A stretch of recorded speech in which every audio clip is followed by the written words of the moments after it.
He divorced his invisible wife. Then a mafia king's jet came to bring her home. Caleb Vossler pressed his pen to the signature line and didn't hesitate, not even for a second. That was what destroyed him later. Not the divorce itself, but how easy it had been. 3 years of marriage, and his hand never trembled. The courthouse clerk stamped the papers. The attorney slid a copy across the table. And the woman who had shared his bed, his home, his name, Elena Marlowe, sat across from him with eyes so still they looked like the surface of a lake before a storm breaks beneath it. She said nothing. She signed. She folded her copy and placed it inside her bag like a grocery receipt. Caleb told himself that proved everything he'd believed about her. He was wrong about all of it. If you've ever dismissed someone you loved, if you've ever let pride convince you that silence meant weakness, then you already know exactly where this story is going. And you won't be able to look away. Before we go any further, if this is your first time here, hit that subscribe button right now and turn on the notification bell, because we drop stories every week that will shake you to your core. Drop your city and country in the comments below. I want to see how far this story has traveled. And if you make it to the end, hit that like button. It costs you nothing, and it means everything to us. Now, let's go back to the beginning of the end. The morning of the divorce, Caleb woke before his alarm. He lay in the gray light of his penthouse bedroom and stared at the ceiling for 11 minutes. He counted, because counting was something he did when the silence got too loud. It had been getting louder for months. That was Elena's fault, he believed. She had turned their home into a museum. Quiet rooms, separate schedules, dinners where he spoke about acquisition deals, and she responded in complete sentences that somehow communicated nothing at all. He had married a woman who felt like a rumor even when she was sitting 2 feet away. His phone lit up. His assistant, Garrett Wynn, texting at 6:42 in the morning. Courthouse confirmed for 9. Drivers ready when you are. You doing okay? Caleb typed back. Never better. He meant it. That was the most damning part. He showered, dressed in the charcoal suit Elena had once told him, made him look like someone trying too hard. He'd worn it anyway. He always wore it anyway. He was a man who had built a 9-figure real estate and development empire by the age of 38 through an absolute refusal to be told what to do, what to feel, or what to slow down for. His company, Vossler Group, had restructured struggling markets in 4 cities. He had been on the cover of 2 national business publications and had a reputation for being the sharpest negotiator in any room. He was also, though he would not have admitted this at gunpoint, profoundly lonely. He found Elena already in the kitchen when he came downstairs. She was standing at the counter with a cup of tea, dressed simply, her dark hair pulled back, and she looked— this was the thing that stuck with him later, the image that came back in the worst hours. She looked calm. Not cold, not angry. Calm in the way that people are when they have already survived something, and the official ending is just paperwork. You eat? He asked. I'm fine. I'll have the car at 9. I know, she said. Garrett confirmed with me too. He grabbed his coffee. She turned slightly toward the window. They stood in the same kitchen, 8 feet apart, and the silence between them had weight and texture and a specific temperature. Caleb thought, this is already over. We're just making it official.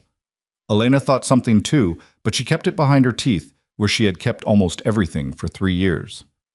The courthouse was in the financial district, a gray stone building that had processed 10,000 divorces in its lifetime without blinking. Rain had started around 8 and hadn't let up. Caleb arrived in the black car with Garrett beside him, because Garrett went everywhere with him, and because Caleb did not particularly enjoy being alone in enclosed spaces with his own thoughts. Elena arrived separately. She stepped out of a black sedan, not the company car, her own arrangement, with a single leather bag and no umbrella. The rain hit her coat and she didn't rush. She walked into the building at exactly 8:57. Caleb watched from the top of the steps and felt a flash of something that was almost admiration. He shut it down. They sat across from each other in the attorney's conference room, his attorneys on his side. Her single attorney, a quiet, precise woman named Dara Keene, on hers. The documents were already prepared. Elena had not contested a single asset division. She had not made demands. She had asked for nothing except the dissolution itself. That had bothered Caleb more than any demand could have. He had been prepared for a fight. He had expected one.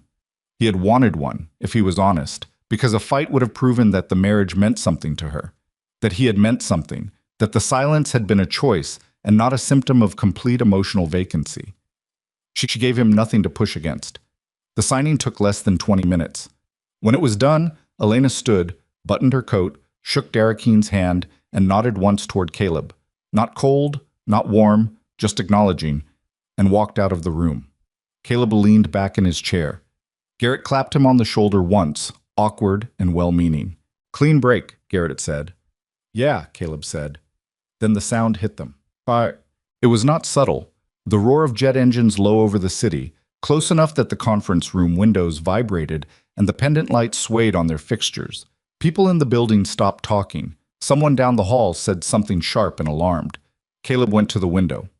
Through the rain-blurred glass, descending toward the private aviation terminal 6 blocks east, was a black aircraft. Not a standard charter. Something built for range and statement. A long-range jet with no visible markings except a subtle crest on the tail that Caleb couldn't make out at this distance. "What airline is that?" Garrett asked. "That's not an airline," Caleb said quietly. His phone rang. An unknown number. He almost didn't answer. He answered. "Mr. Vossler." The voice on the line was male, calm, the kind of calm that only comes from never having had reason to be afraid. European accent, though Caleb couldn't place which country. "Congratulations on your divorce. Adrian Ravel would like to introduce himself." Caleb's blood went cold before he even knew why. He knew the name. Everyone in the business world who operated at his level knew the name, even if they pretended not to. Even if they changed the subject when it came up at dinner parties and charity events. Adrian Ravel was not a myth, and not precisely a legitimate businessman. He was the head of an international organization, the polite word was conglomerate, that controlled shipping routes, private financial channels, and if the rumors had any basis, significant underground networks spanning 3 continents. He was a man who existed at the edges of legitimate power and who had never once been arrested, charged, or even officially questioned. His name appeared in no court documents. His face appeared in no newspapers. He was known through silence and implication and the very specific expression that came over powerful people's faces when someone mentioned him at the wrong moment. "I don't have a meeting with Adrian Ravel," Caleb said. "No," the voice agreed pleasantly. "But your wife does." Caleb's jaw tightened. "My ex-wife, as of 20 minutes ago." "Timing is interesting, isn't it?" the voice said, and disconnected. Caleb was down the stairs and through the courthouse lobby in under 2 minutes. Garrett was half running behind him, trying to read something on his phone and talk at the same time. "Caleb, wait, there are vehicles outside, like a lot of them."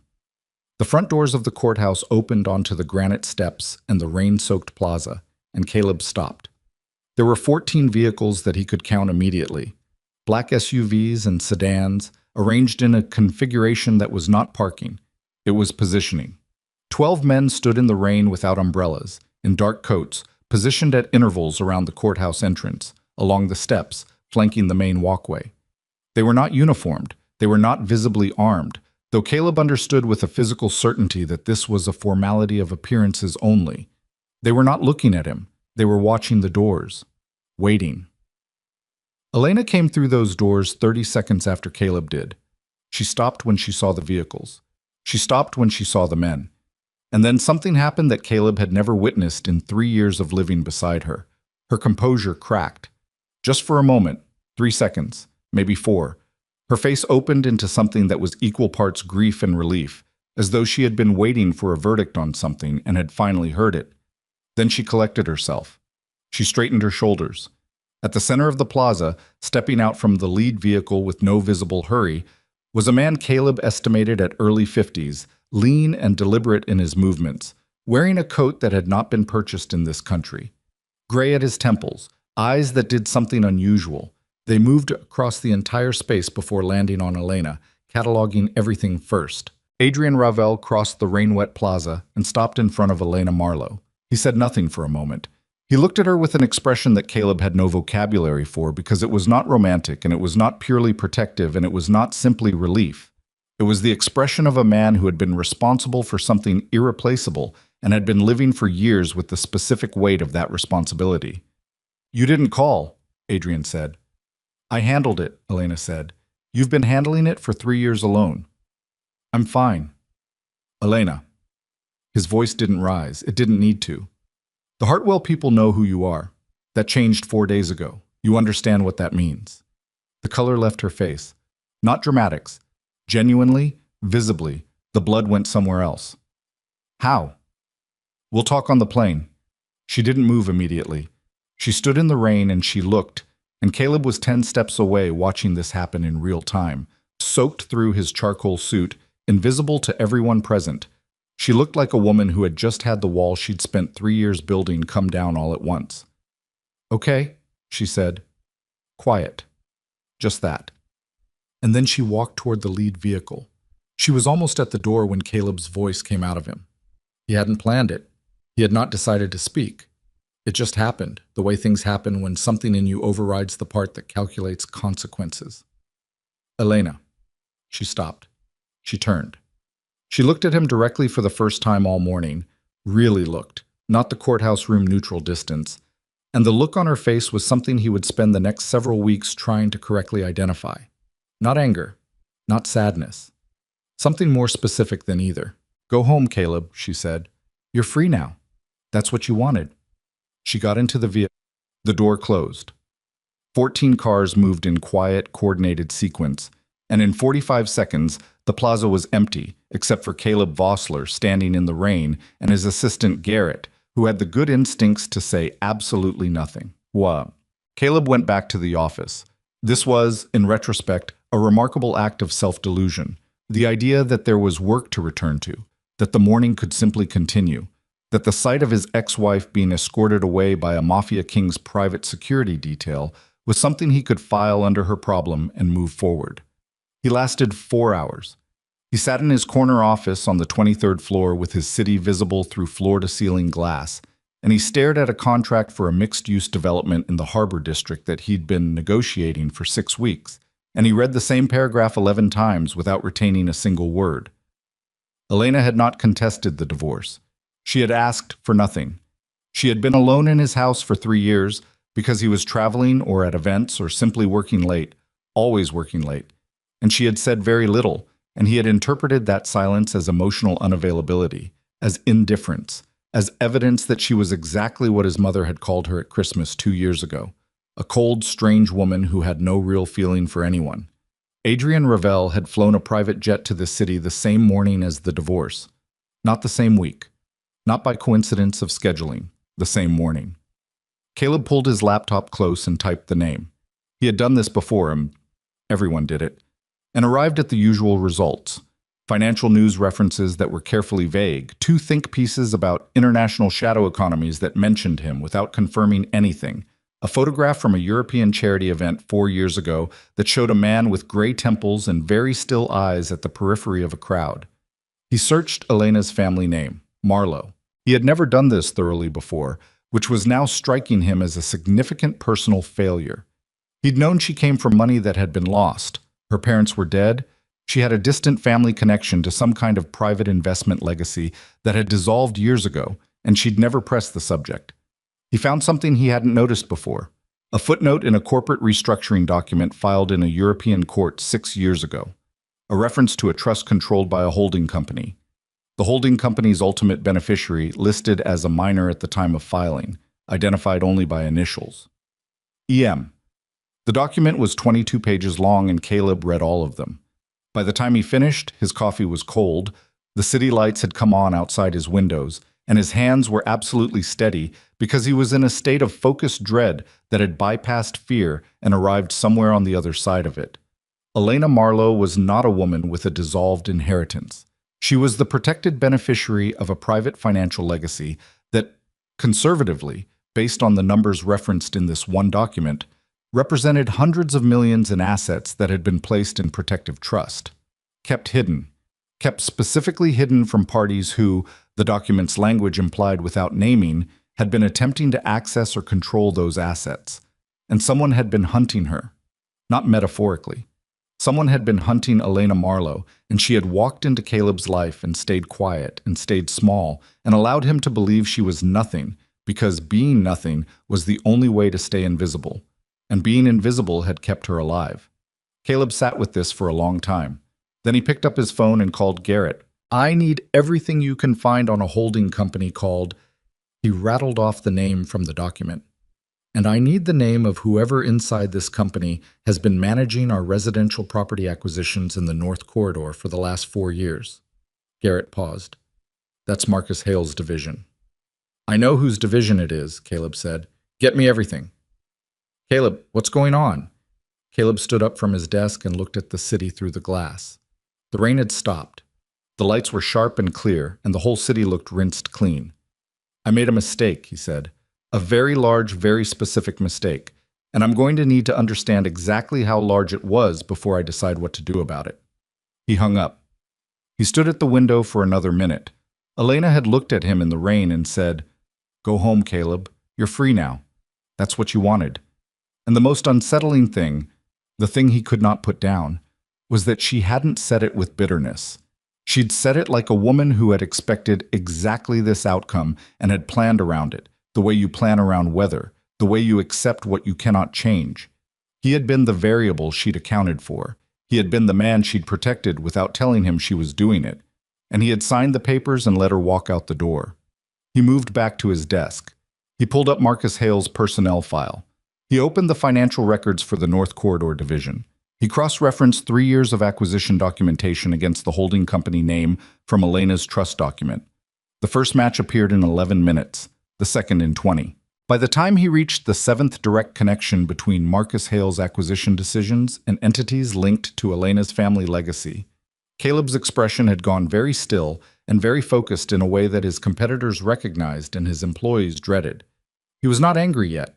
He was understanding, and understanding, for a man like Caleb Vossler, was always more dangerous than anger. He picked up the phone again. Not Garrett this time. He called a number he'd kept in his contacts for 2 years without ever using it. A security consultant, the kind who worked for people with complicated problems and who did not ask questions about the nature of those complications. "It's Caleb Vossler," he said when the line connected. "I need to find someone. She left this city approximately 6 hours ago on a private aircraft. I need to know where it landed." A pause. "Is this a legal matter, Mr. Vossler?" "It's a personal one," Caleb said. "Which means I'll pay accordingly." Another pause, shorter. "Give me until morning," the consultant said. Caleb set the phone down. He looked at the document on his screen. EM. A minor at the time of filing, placed under protective trust, hidden from parties attempting to access or control those assets. Elena had been 17 years old when someone started hunting her family's legacy. She had been 26 when she walked into his life.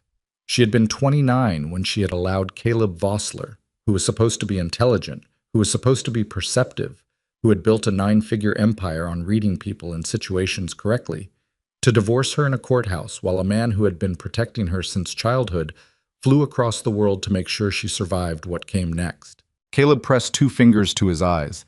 Outside, the city moved and breathed and was indifferent to all of it. He had a lot of work to do. Caleb did not sleep. He told himself he was working, which was technically accurate. He spent the hours between midnight and 4 in the morning going through 6 years of Vossler Group acquisition records with the kind of methodical focus that had made him wealthy and had also, he was beginning to understand, made him blind. You could not look at spreadsheets all day and still see the person sitting across from you at dinner. You could not optimize everything and also pay attention to the things that didn't announce themselves. Marcus Hale's fingerprints were everywhere once Caleb knew what he was looking for. Not obvious, not sloppy. Marcus was not a sloppy man. Caleb had hired him precisely because he was meticulous, detail-oriented, the kind of executive who could run 3 concurrent negotiations without dropping a thread. He had been with Vossler Group for 5 years. He had a reputation inside the company for being direct, fair, occasionally ruthless in contract talks, and completely loyal to Caleb's vision. Every single one of those qualities, Caleb now realized, could describe a man running a long con. The North Corridor acquisitions were the clearest thread. Over 4 years, Marcus had steered Vossler Group toward 11 specific property purchases in a concentrated zone of the city. Warehouse conversions, mixed-use lots, 2 historic buildings with complicated ownership histories. Caleb had approved all of them because the numbers worked, and because Marcus presented them well, and because Caleb trusted his own judgment in reading people, which had turned out to be the most expensive mistake of his professional life. 3 of those properties shared a common thread in their title chains. Shell companies. The shell companies connected, through 3 or 4 layers of corporate paperwork, to a holding entity registered in a jurisdiction known for privacy protections and minimal disclosure requirements. And that entity, Caleb confirmed this at 2:47 in the morning with his eyes dry and burning from the screen, shared directorship overlap with the same financial network referenced in Elena's trust documents. Marcus had not been working for Vossler Group. He had been using Vossler Group, using Caleb's resources, Caleb's reputation, Caleb's access, to quietly maneuver around Elena's family's protected assets, acquiring adjacent properties, building infrastructure, preparing to move on something the moment the protection structure weakened, and the protection structure would weaken the moment Elena was isolated. Caleb sat back in his chair. The office was empty at this hour, just the city outside the glass and the hum of the building systems and the specific silence of a man arriving at an understanding he cannot unfeel. Marcus had engineered the distance between Caleb and Elena, not crudely. No manufactured arguments, no obvious interference. Subtly. The way you redirect water. You don't stop the flow. You just shift the channel slightly, over and over, until the river ends up somewhere completely different from where it started. The late nights Marcus scheduled, the travel conflicts that had consistently fallen on weekends, the offhand comments, never accusations, just observations, about how Elena seemed disconnected, seemed uninterested in Caleb's world, seemed like a woman going through motions. She doesn't come to events, Caleb. People are starting to notice. It doesn't look good. I'm not trying to get in your business, but she seems checked out. You sure she's engaged in this partnership? Some women aren't built for this kind of life. That's not a judgment, just an observation. Caleb remembered every single one of those conversations now with a clarity that was physically uncomfortable, like pressing a bruise that had been ignored so long you'd forgotten it was there. He picked up his phone. It was 3:15. He called Garrett. Garrett picked up on the second ring, which told Caleb that Garrett had also not been sleeping, which told Caleb that Garrett had seen enough of the documents to be alarmed. You found it, Garrett said. Not a question. How much did you find? Enough. A pause. Garrett's voice was careful in the way it got when he was deciding how much to say. Caleb, the North Corridor thing it's not just financial maneuvering. I pulled the permit histories on 2 of those warehouse properties. Someone's been modifying them. Interior build-outs, private access routes, infrastructure that doesn't match any of the stated development plans. When did the modifications start? 3 years ago, almost exactly when you and Elena... Garrett stopped. When we got married, Caleb finished. Silence on the line. He was timing it, Garrett said quietly. He was watching your marriage and timing it. He wasn't watching it. He was managing it. Caleb stood up from his desk. His back ached from hours in the chair, and he didn't care. He made sure it failed on schedule. Caleb, don't tell me to be careful. I'm past careful. I was going to tell you, Garrett said, that my contact at the Aviation Authority came through. The aircraft that left this morning, the Ravel jet, it filed a flight plan to Geneva, but there was a secondary stop, fuel stop, technically, off the filed route, private airstrip outside a town called Keswick. That's in England, Lake District. There's a private estate there, historically associated with the Ravel organization. Not publicized, not on any registry, but it's there. Caleb was already at his office door pulling on his jacket. Book me the first available flight. Caleb. Garrett's voice had an edge to it now. You understand what you're doing, right? You're going to walk into Adrian Ravel's territory to... What exactly? She's not your wife anymore. You signed the papers. I know what I signed. She didn't ask you to come after her. No, Caleb said. She didn't. But she also spent 3 years in my house eating breakfast 6 feet away from me every morning and never once asked me for anything. And it turns out she was doing that to protect me from people who were inside my own company. So maybe I don't need a specific invitation. A long pause. Flight leaves at 6:40, Garrett said. I'll have a car at your building in an hour. Good. And Caleb, Be less arrogant than usual. These are not people who will be impressed by your square footage. Caleb almost laughed. Noted. He hung up. He looked at his reflection in the dark glass of the office window. The charcoal suit, still on, wrinkled now, his face doing something he didn't entirely recognize. Not the face he wore in boardrooms. Something rawer than that. Something that felt uncomfortably, like a man who had just woken up inside a life he thought he understood. He turned off the office light and walked out. The private estate outside Keswick sat on 40 acres above a lake that was dark and cold and perfectly still in the late afternoon light when Caleb's hired car came up the access road.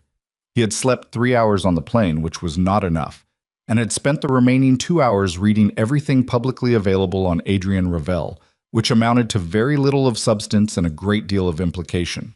The gate was iron. 2 men at the gate, not uniformed, not visibly armed, but Caleb had been in enough high-stakes environments to read the posture. These were not household staff. The car stopped. One of the men approached the driver's window. Caleb rolled down the rear window. "Caleb Vossler," he said. "I'm here to see Elena Marlowe." The man looked at him without expression. "Do you have an appointment, Mr. Vossler?" "No?" "Then I'd suggest, tell Adrian Ravel that the man who just handed him Elena on a silver platter by divorcing her on the same morning. His jet landed is at the gate and would like 5 minutes." He held the man's gaze. "He'll want to hear what I found last night. Trust me on that." The man studied him for 3 full seconds. Then he stepped back and spoke quietly into an earpiece. The gate opened. They put him in a sitting room that looked out over the lake. No one offered him tea. No one offered him anything. He stood at the window and watched the water and did not sit down because sitting down felt like conceding something. He heard her before he saw her. Not her voice, her footsteps. A specific rhythm he recognized from 3 years of sharing a house, the way you learn someone sounds without meaning to, the particular cadence of how a person moves through a space. He turned around. Elena stood in the doorway. She was wearing different clothes, dark slacks, a pale shirt, her hair down now, and she looked rested in the way that people look when they've been holding tension for so long that releasing it reads as rest. But her eyes, when they found him across the room, were doing something complicated. "How did you get here?" she asked. Garrett tracked the flight path. Of course he did. She came into the room but didn't close the distance between them. She stopped at the edge of the furniture arrangement, one hand resting lightly on the back of an armchair. "You shouldn't be here, Caleb." "I know. This isn't... You don't understand what you've walked into." "I understand more than I did yesterday," he said. "Marcus Hale. You know that name." Something moved behind her eyes, quick and controlled, but he caught it. "What about Marcus?" she said. Flat, careful.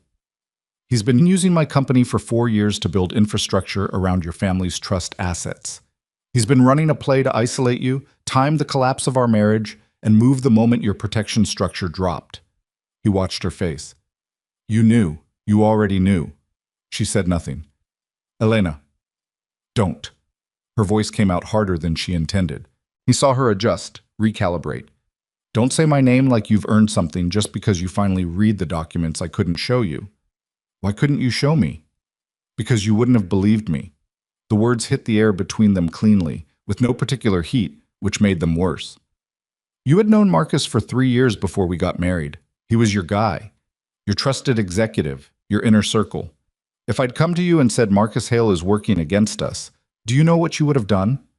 Caleb said nothing, because he knew exactly what he would have done. "You would have looked at me, this quiet, strange woman you'd married and weren't entirely sure why.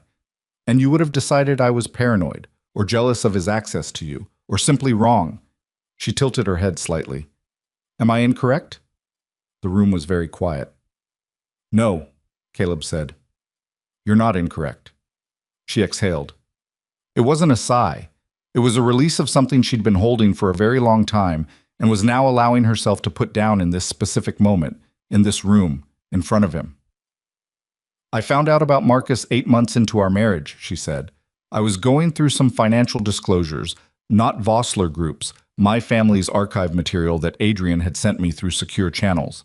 I saw the name of a subsidiary. I recognized it, because I'd seen that same subsidiary on a document in your company's acquisition files. She paused. I knew then. I knew what he was doing, and I knew who he was working for, and I knew that the moment I said anything, it would force an open confrontation that I was not in a position to survive. So you went quiet. I went invisible, she corrected, which is different. Invisible people can still move. They can still work. They just don't give their enemies a target. Caleb moved from the window. He came to stand closer, not close enough to crowd her, but close enough to make the conversation real in a way that shouting across a room couldn't be. The divorce, he said. Was that part of it? She looked at him steadily. What do you think? I think you engineered it. Not a flicker. Go on.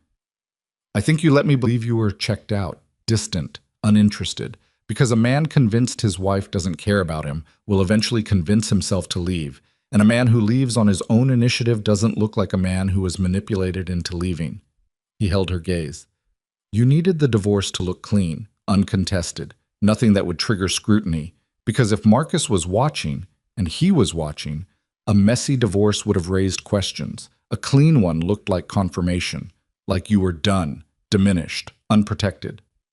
And the moment I was officially unprotected, she said quietly, they would move. And Adrian moving the same morning was the counter. Adrian's been waiting for them to move. He needed them to reveal themselves, a provocation large enough to bring them into the open. She paused. They've been careful for years, hidden behind shell companies and proxy moves. But if they believed the protection structure dropped, if they believed I was finally vulnerable and isolated, they would act quickly. Greed always moves faster than patience. Caleb absorbed this. He turned it over. You used yourself as bait. I used the situation as a mechanism, she said. The bait was the asset. The asset is what they've always wanted. And what about you?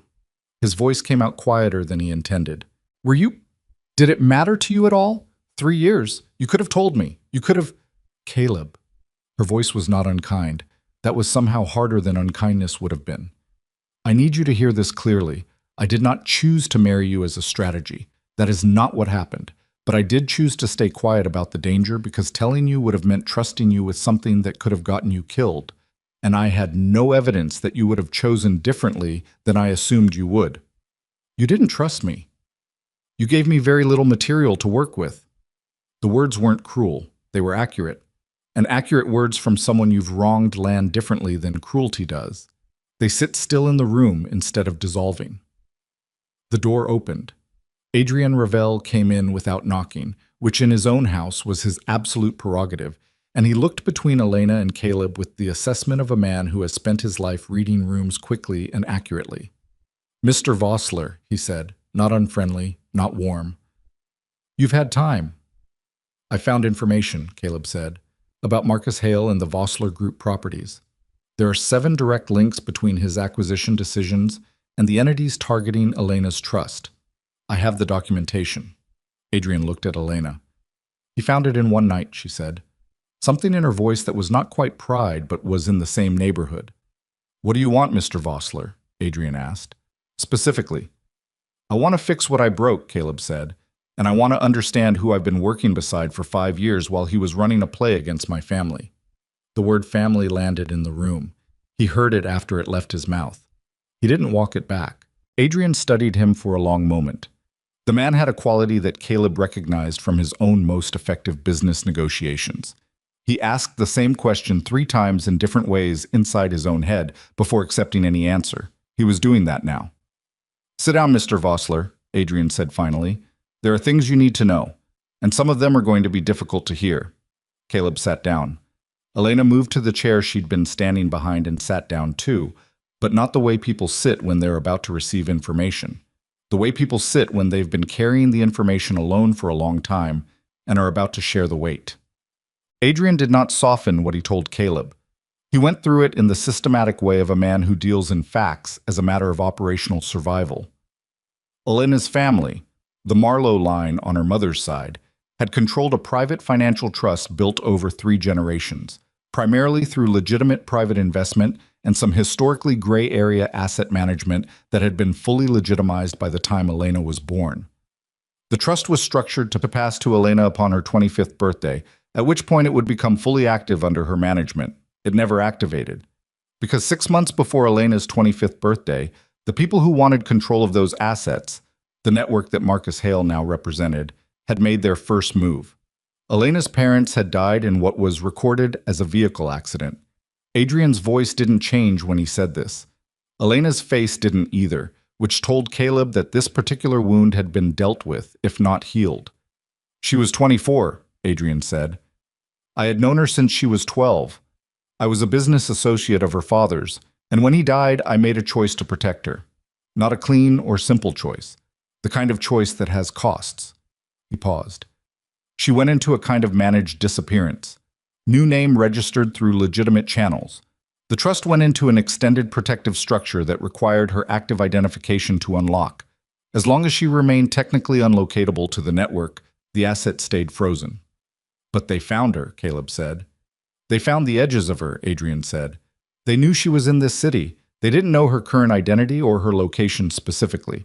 Marcus Hale got into your company because it was the most likely radius. I was looking. He spent 4 years looking. Did he find her? Caleb asked. He looked at Elena. Did Marcus know? Elena met his eyes. He suspected. He wasn't certain. 4 days ago, Adrian said, an associate inside the network obtained a piece of identification documentation that confirmed Elena's current identity. That is when I moved. He looked directly at Caleb. The divorce was already in motion at that point. Elena had made the calculation. She told you, Caleb said, about the divorce plan. She told me the timing, Adrian said. The rationale was her own. Caleb looked at Elena. He looked at her for long enough that it became uncomfortable in the way that real attention is sometimes uncomfortable. You were letting them confirm it was you, he said, so Adrian could catch them in the act of moving. A confirmed target who is cleanly divorced and has no obvious protector looks like an opportunity, Elena said. Greed doesn't wait when it sees an opening.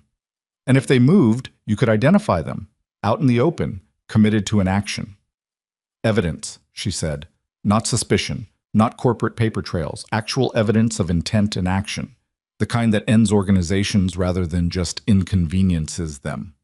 Caleb put his elbows on his knees and pressed his hands together and stared at the floor for a moment.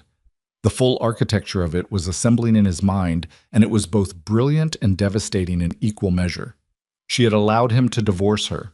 She had let him feel like a man making a free choice. She had walked out of that courthouse in the rain without asking him for anything, not because she didn't want him to stay, but because she needed him to believe he had chosen to leave. Marcus is going to move soon, Caleb said.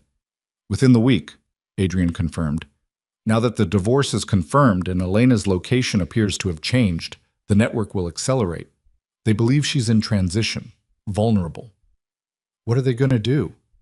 Legal challenge to the trust structure, Elena said. They have a constructed claim to partial beneficiary status through a fraudulent family connection they've spent years building documentation for. If they file it in the right jurisdiction while I'm officially without counsel, without a legal address of record, without visible assets or support, it muddies the trust, Caleb said. It freezes it, she said. And a frozen trust under active legal challenge can be administered by a court-appointed trustee, which they will have already arranged.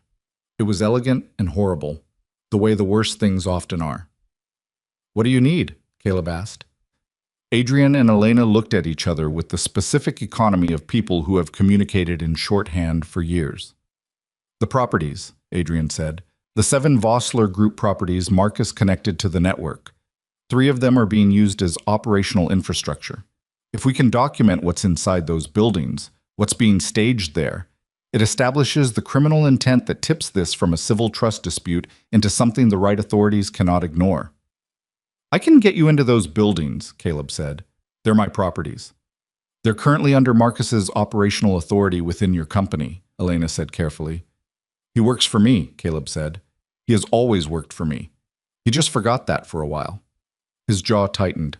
I'll remind him. The room went quiet. Outside the window, the lake sat still and dark under clouds that were building from the west, and somewhere in the distance there was the low sound of wind picking up across the water. Adrian Ravel looked at Caleb Vossler with the expression of a man updating a previous assessment, which in his world was not a small thing. You understand, Adrian said quietly, that when you walk back into your office and begin moving against Marcus, there is no walking it back. These people do not respond to negotiation or exposure threats. They respond to force or they respond to consequence. You are not a man who operates in those mechanisms. I built a 9-figure company, Caleb said. I operate in whatever mechanism is necessary. You build buildings, Adrian said. Not dismissive, clinical.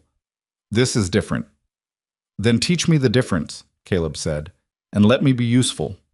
Because right now I have inside access to those properties. I have a legitimate reason to inspect them without raising suspicion, and I have documentation connecting Marcus to the network that can be used the moment we have what we need from those buildings. He looked at Elena directly. You spent 3 years protecting me from people inside my own company. Let me return the favor. Elena looked at him for a long moment. Her expression was the most unguarded he had ever seen it, which was simultaneously the most and least like the woman he thought he'd known. If you go back and Marcus suspects anything, she said, he will not wait for the trust filing. He will move against you directly. I know. Caleb, I know, he said again, quieter. Elena, I know. She held his gaze. He held hers.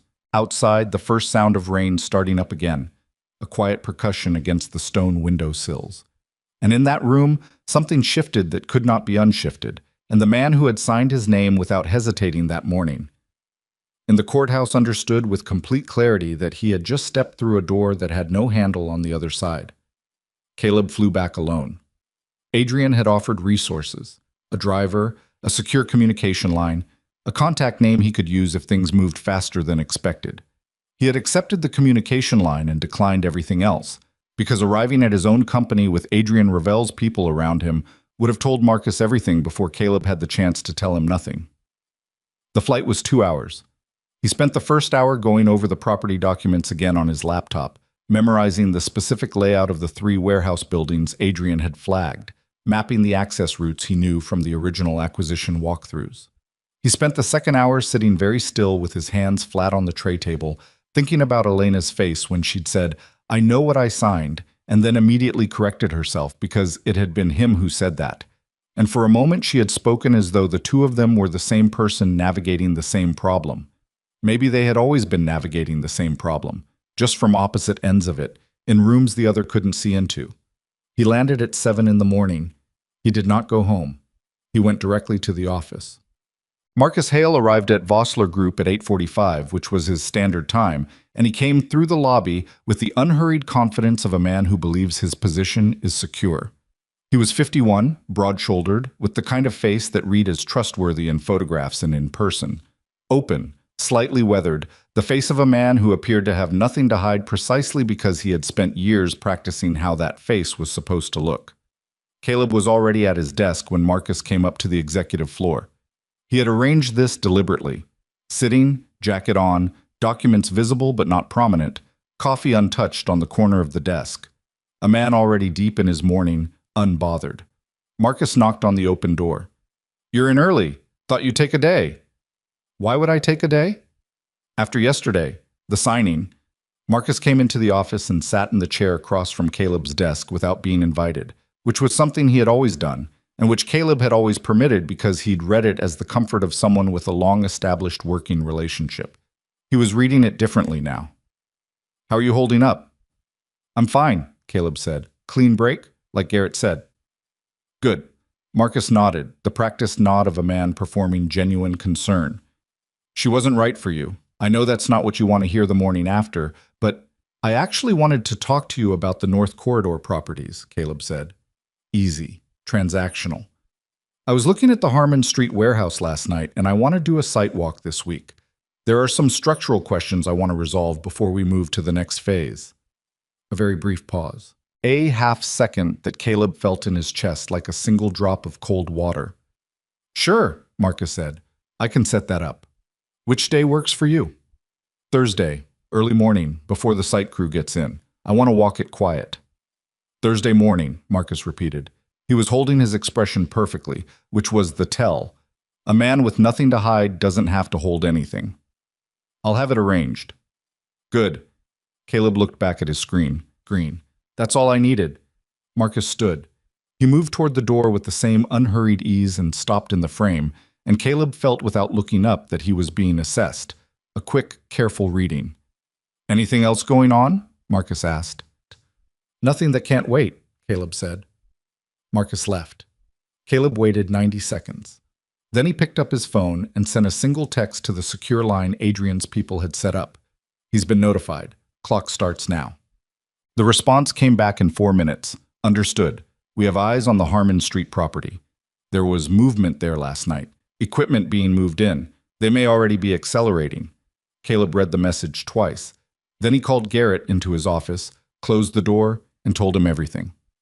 Garrett sat across from him and listened without interrupting, which was unusual for Garrett, who was a man of frequent useful interruptions.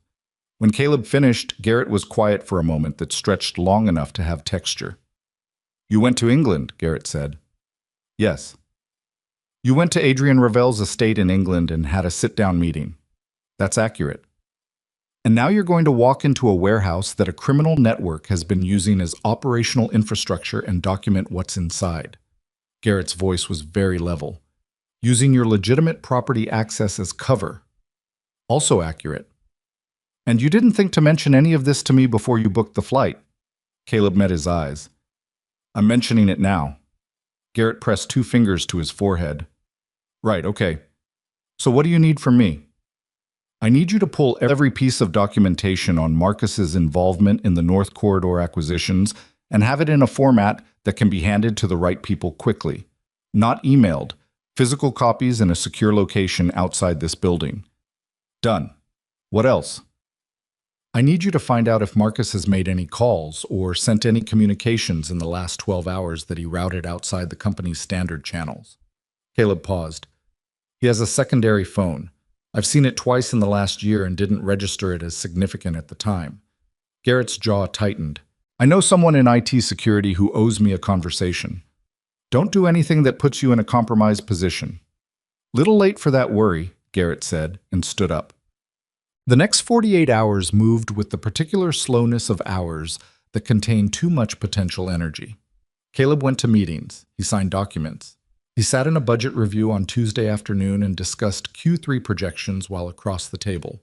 Marcus Hale reviewed the same spreadsheets and asked sharp, reasonable questions and looked at every moment like exactly what he had always appeared to be.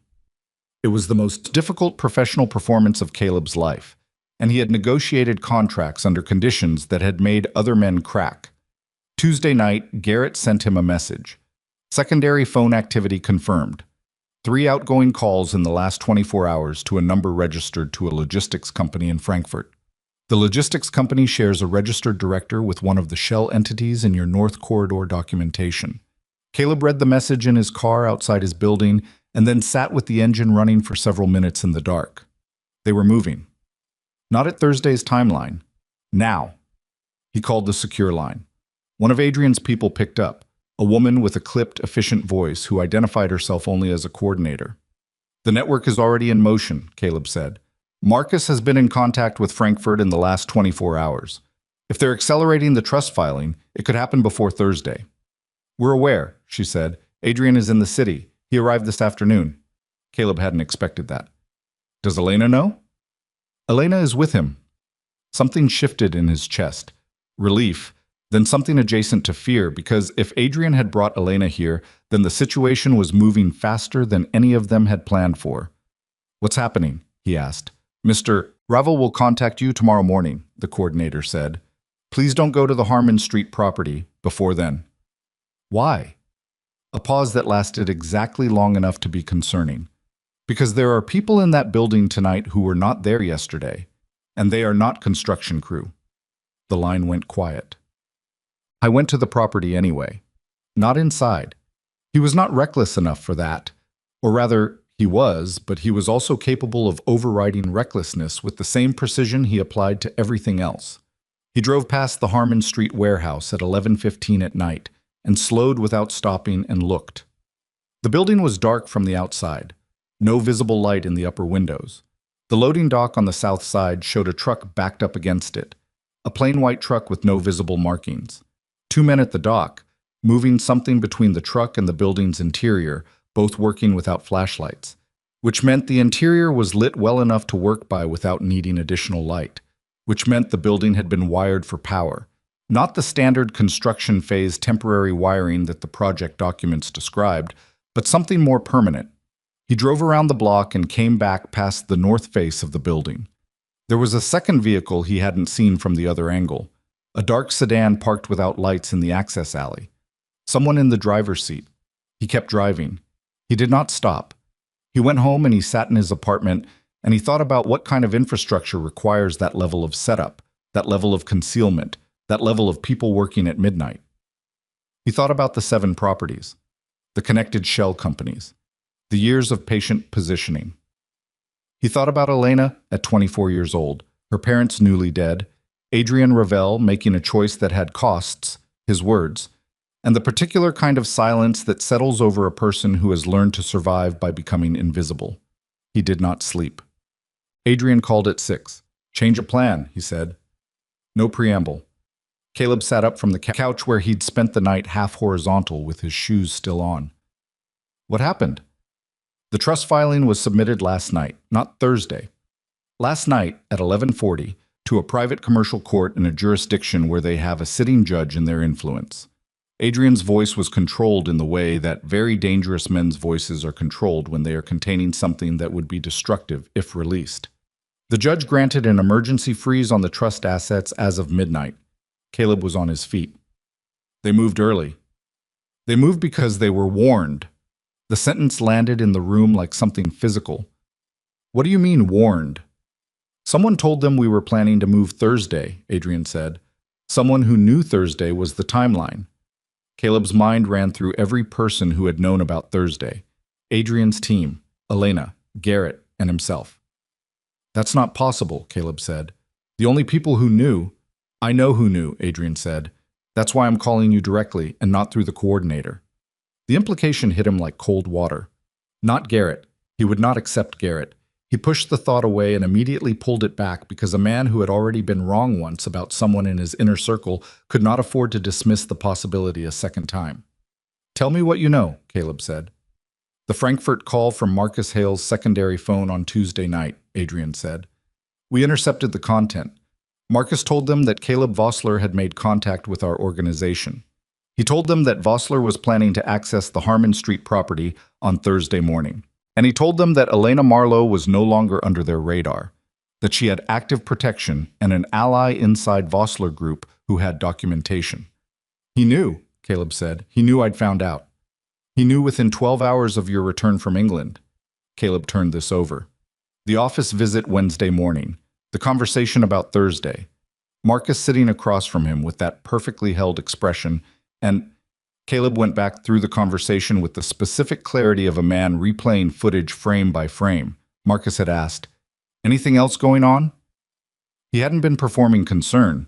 He had been fishing, testing, checking what Caleb knew and how much of it showed on his face, and Caleb had believed he'd given nothing away. I was played, Caleb said. The words tasted the way they deserved to taste. You were assessed, Adrian corrected, and the assessment told Marcus enough. He didn't need you to confess. He needed to see whether you were the same man he'd been managing for 5 years, or whether you'd become something else. A pause. You've become something else. He saw it. Where's Elena? Caleb asked. Here with me. She knows about the filing. How is she? A brief pause that had something in it. Caleb couldn't quite read through a phone line. She is doing what she always does, which is processing it in a way that looks like calm and is not entirely calm. I need to see her. We're at the Meridian, room 1114. Come now, and come clean. Don't stop at your office. Don't contact Garrett until we've spoken. There's a reason for that. The line went dead before Caleb could ask what the reason was. Elena was standing at the window when Caleb came into the hotel room, and Adrian was seated at the table with 2 other people Caleb didn't recognize. A man with a laptop open in front of him, and a woman with a phone pressed to her ear who was speaking in low, rapid French. Elena turned when Caleb came in. She looked at him for a second before she spoke, and the look did something to the temperature of the room. Garrett Wynne made a call, she said. Last night at 9:53. To Marcus Hale's personal number, not the secondary phone. his registered personal cell. Caleb stood in the doorway. He did not move. That's not, he started. 12 minutes long, she said. 12 minutes, Caleb. 3 minutes before Marcus made the Frankfurt call. The floor did not move. It felt like it did. Everything solid in Caleb's understanding of the last 48 hours shifted under him, and he stood in the doorway of a hotel room and held completely still because moving felt like it might accelerate something he wasn't ready to have arrive. Garrett. Garrett, who had been with him for 9 years. Garrett, who picked up at 3 in the morning. Garrett, who had booked the flight to England, who had known the England trip was happening, who had been given everything Caleb found the night before Elena left, and had therefore known everything, the properties, the shell companies, the 7 links, the Thursday plan. Garrett, who had asked, the morning Caleb returned, "What do you need from me?" Because that was what Garrett always asked. But Caleb heard it now in a different register, with a different understanding of who was asking and on behalf of what interest. "How long?" Caleb said. His voice came out completely flat. "We're working on that," Adrian said from the table. "The call pattern suggests this was not a single incident. There have been at least 3 prior contacts in the last 2 months. He told Marcus I went to England." "Within hours," Elena confirmed. Caleb walked fully into the room and closed the door behind him and stood with his back to it. His hands were at his sides. He was aware of them in the specific way you become aware of your hands when you don't know what to do with them. 9 years. Garrett Wynn had been with him since the early days of the company, when Vossler Group had been 2 people in a borrowed office space and a concept. He had watched the company grow. He had done the work, genuine work. Caleb had not imagined that, could not have fabricated 5 years of effective assistance, of loyalty, of being the person in every difficult room who understood what Caleb needed before Caleb said it. But unless that had been something else, unless that level of understanding had a different origin than loyalty. "Was he planted?" Caleb asked. "When he came to me 9 years ago. Was that arranged?" Adrian and Elena exchanged a look. "We don't know yet," Adrian said. "It's possible he was genuine for years and was turned more recently. It's also possible the timeline is longer." He paused. "I'm sorry. I know this is—" "Don't," Caleb said. "Just tell me what we're working with." The man at this laptop spoke for the first time. "The trust filing is the immediate problem. The freeze is active. Elena's legal counsel is already mounting a challenge, but in the jurisdiction they filed in, the standard timeline for a challenge review is 30 to 60 days. He looked up from the screen. In 30 to 60 days, the court-appointed trustee takes provisional administrative control. The network's candidate for that position was submitted along with the filing. So in 30 days, they have what they've spent years trying to get," Caleb said. "Unless we can provide evidence of criminal coordination to a law enforcement body with the authority to supersede the commercial court's jurisdiction," the man said, "which requires the documentation from the warehouse properties plus documented evidence of the trust fraud. Together, they constitute a case. Separately, neither is sufficient. And the warehouse properties are now on high alert because Marcus knows we were planning to go there Thursday," Elena said. "Whatever they were moving in last night, they'll either have completed it by now or they'll be accelerating." Caleb looked at her. "What were they moving in?" She hesitated. "Not long." "Documents. Physical records of the fraudulent beneficiary claim they used for the trust filing. They've been constructing that paper trail for years and it exists physically, not digital. It can't be remotely accessed or destroyed. It has to be physically present somewhere," she paused. "We believe Harmon Street is where it's being consolidated." "Why there?" "Because it's a building you own," Adrian said quietly. "If the records are found there, the initial implication is that Vossler Group is complicit in the fraud. It muddies the evidentiary picture enough to delay any law enforcement action against the network while the trust proceedings continue." The depth of it settled over Caleb like something heavy and cold. They were going to frame him, not clumsily, not obviously, but carefully, using his own properties, his own company's footprint, to create enough ambiguity that the authorities would spend weeks investigating Vossler Group, while the network walked away with Elena's inheritance behind a court order. Marcus had not just been working against Elena. He had been positioning Caleb as the collateral damage, a man holding a bag he didn't know he was holding. "When did they finish consolidating at Harmon Street?" Caleb asked. "If they were working last night, possibly by tonight," the laptop man said. After that, the records are staged. They can be discovered at any point they choose. Then we have today, Caleb said. Caleb, Elena's voice was sharp. You cannot walk into that building. They know you know. If you show up there today, I'm not walking in, he said. I'm not doing anything that looks like what they expect me to do. He moved from the door toward the table, and something in how he moved made the laptop man sit back slightly without appearing to intend to. Marcus thinks he's been managing me for 5 years. He thinks I'm the same variable he calculated when he made that call last night. He told them I'd become something else, but he doesn't know yet what that something else looks like or what it's capable of. He looked at Adrian. What do you need from me? Specifically. Right now. Today. Adrian looked at him for a long moment. There is one thing, Adrian said carefully, that could change the timeline on the trust challenge. Elena's physical testimony, combined with a specific piece of identifying documentation that only she can provide, filed in the primary jurisdiction, not the one the network chose, but the one where the trust was originally established, can trigger an automatic administrative stay. It doesn't resolve anything, but it freezes their freeze. It buys time. What's the documentation? Caleb asked. It has to be filed in person, Elena said, in Brussels. The original trust was established through a Belgian institution, and the primary jurisdiction clause is in the founding documents. If I appear in person at that institution with the identifying verification, they are legally required to issue the stay. When? Within 24 hours of the competing filing, Adrian said, which means by midnight tonight. Caleb looked at the window.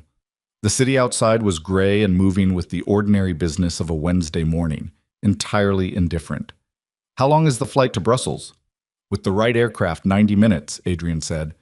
But if Marcus is watching your movements, and he is, and he sees you leave the country again today, he will know the Brussels play is in motion. He has contacts in the Belgian commercial system. He will move to block her appearance. So I can't go, Caleb said. My going confirms it. Your going confirms it, Adrian agreed. Then I stay, Caleb said, and I give Marcus something to watch. He looked at Elena. She was watching him with the same unguarded expression she'd had in the estate sitting room in England, the look of a woman who was revising something carefully in real time. You stay, she said slowly. And do what? I call Marcus, Caleb said. I tell him I know about Garrett. I tell him I'm furious, that I feel betrayed, that I want to meet and I want answers. I give him a reason to be in a room with me at noon today, which means he is not watching an airport or a Belgian institution or anything except the conversation I'm having with him. Elena opened her mouth, closed it, looked at Adrian. It's not a bad play, the laptop man said quietly. It's a dangerous one, Elena said. If Marcus thinks you're accusing him of something, I'm not accusing him of anything, Caleb said. I'm accusing Garrett, which is true. And Marcus will see me as a man who's discovered a betrayal inside his own camp and is spiraling, which is close enough to true that I can sell it. He paused. I've been in rooms with men who were trying to read me for 30 years. I know how to give them what they're looking for. Elena looked at him for a long moment. If this goes wrong, she said, and stopped. It won't. You don't know that. No, he said. I don't. But if we don't do something in the next 8 hours, by midnight, your trust is on a 30-day countdown to being controlled by the people who killed your parents. The room went very still. He had not meant to say it like that. He had meant to be more careful, more measured. But it was out now, in the air of the room, and Elena's face did something he had never seen her face do in 3 years of living beside her. It cracked.